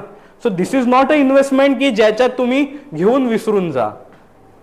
तुमच्या बरोबर एक योग्य फायनान्शियल ऍडवायझर असेल तर ह्या गोष्टी करत गेलो आपण तर उत्तम आहे. जसं तुम्ही म्हणालात 10,000 रुपये SIP, तसं 15,000 रुपयाची SIP 15 वर्षातच 15% रिटर्ननी 1 कोटी होतात. मग हे मी का तुम्हाला दाखवतोय, तर तुम्ही अजूनही इमोशनल स्टेजमध्ये असाल, नाही मला एवढी मला रिस्क नाही घ्यायची, तर ऍटलिस्ट 15,000 रुपयाची तरी रिस्क घ्या तुमच्या आत्ताच्या मिळणाऱ्या पेन्शन किंवा ह्याच्यामधनं. सो दॅट तुमच्या 15 वर्षानंतर 60ला सुरू कराल तर 75ला 1 कोटी तरी असतील, जे तुमची ज्यावेळेला अति महागाई वाढलेली असेल त्यावेळेला एक कामवाली बाई अफोर्ड करण्याचा पगार या 1 कोटीच्या पोर्टफोलिओ मधनं पण आपण देऊ शकतो. त्यावेळेला काय 1 कोटी म्हणजे काय फार मोठी ह्यूज राशी असेल. It can only replace your कामवाली बाई. सो शेवटी भगवान श्रीकृष्णाची गोष्ट सांगून फक्त थांबतो. ज्या वेळेला युद्धाची घोषणा झाली होती त्यावेळेला दुर्योधन पण आलेला, श्रीकृष्ण पण आलेला. दुर्योधन डोक्याशी बसलेला आणि अर्जुन पायाशी बसलेला. जसे डोळे उघडले पहिलं कोण दिसणार, बट ज्या वेळेला श्रीकृष्णांनी विचारलं तुम्हाला काय हवंय, that point is very important. ह्यांनी काय सांगितलं, मी हवा की माझी नारायणी सेना हवी. दुर्योधन म्हणाला तुला घेण्यापेक्षा मी नारायणी सेना करतो, युद्ध आहे, मला तुझा पोर्टफोलिओ दे. But portfolio without a financial planner. कुरुक्षेत्रात काय घडलं, बट अर्जुनाला मोठा काही पोर्टफोलिओ नाही मिळाला. त्याची जी काही तुटपुंजी सेना होती त्याच सेनेवरचं कुशाग्र नियंत्रण ज्या वेळेला श्रीकृष्णाचं मिळालं.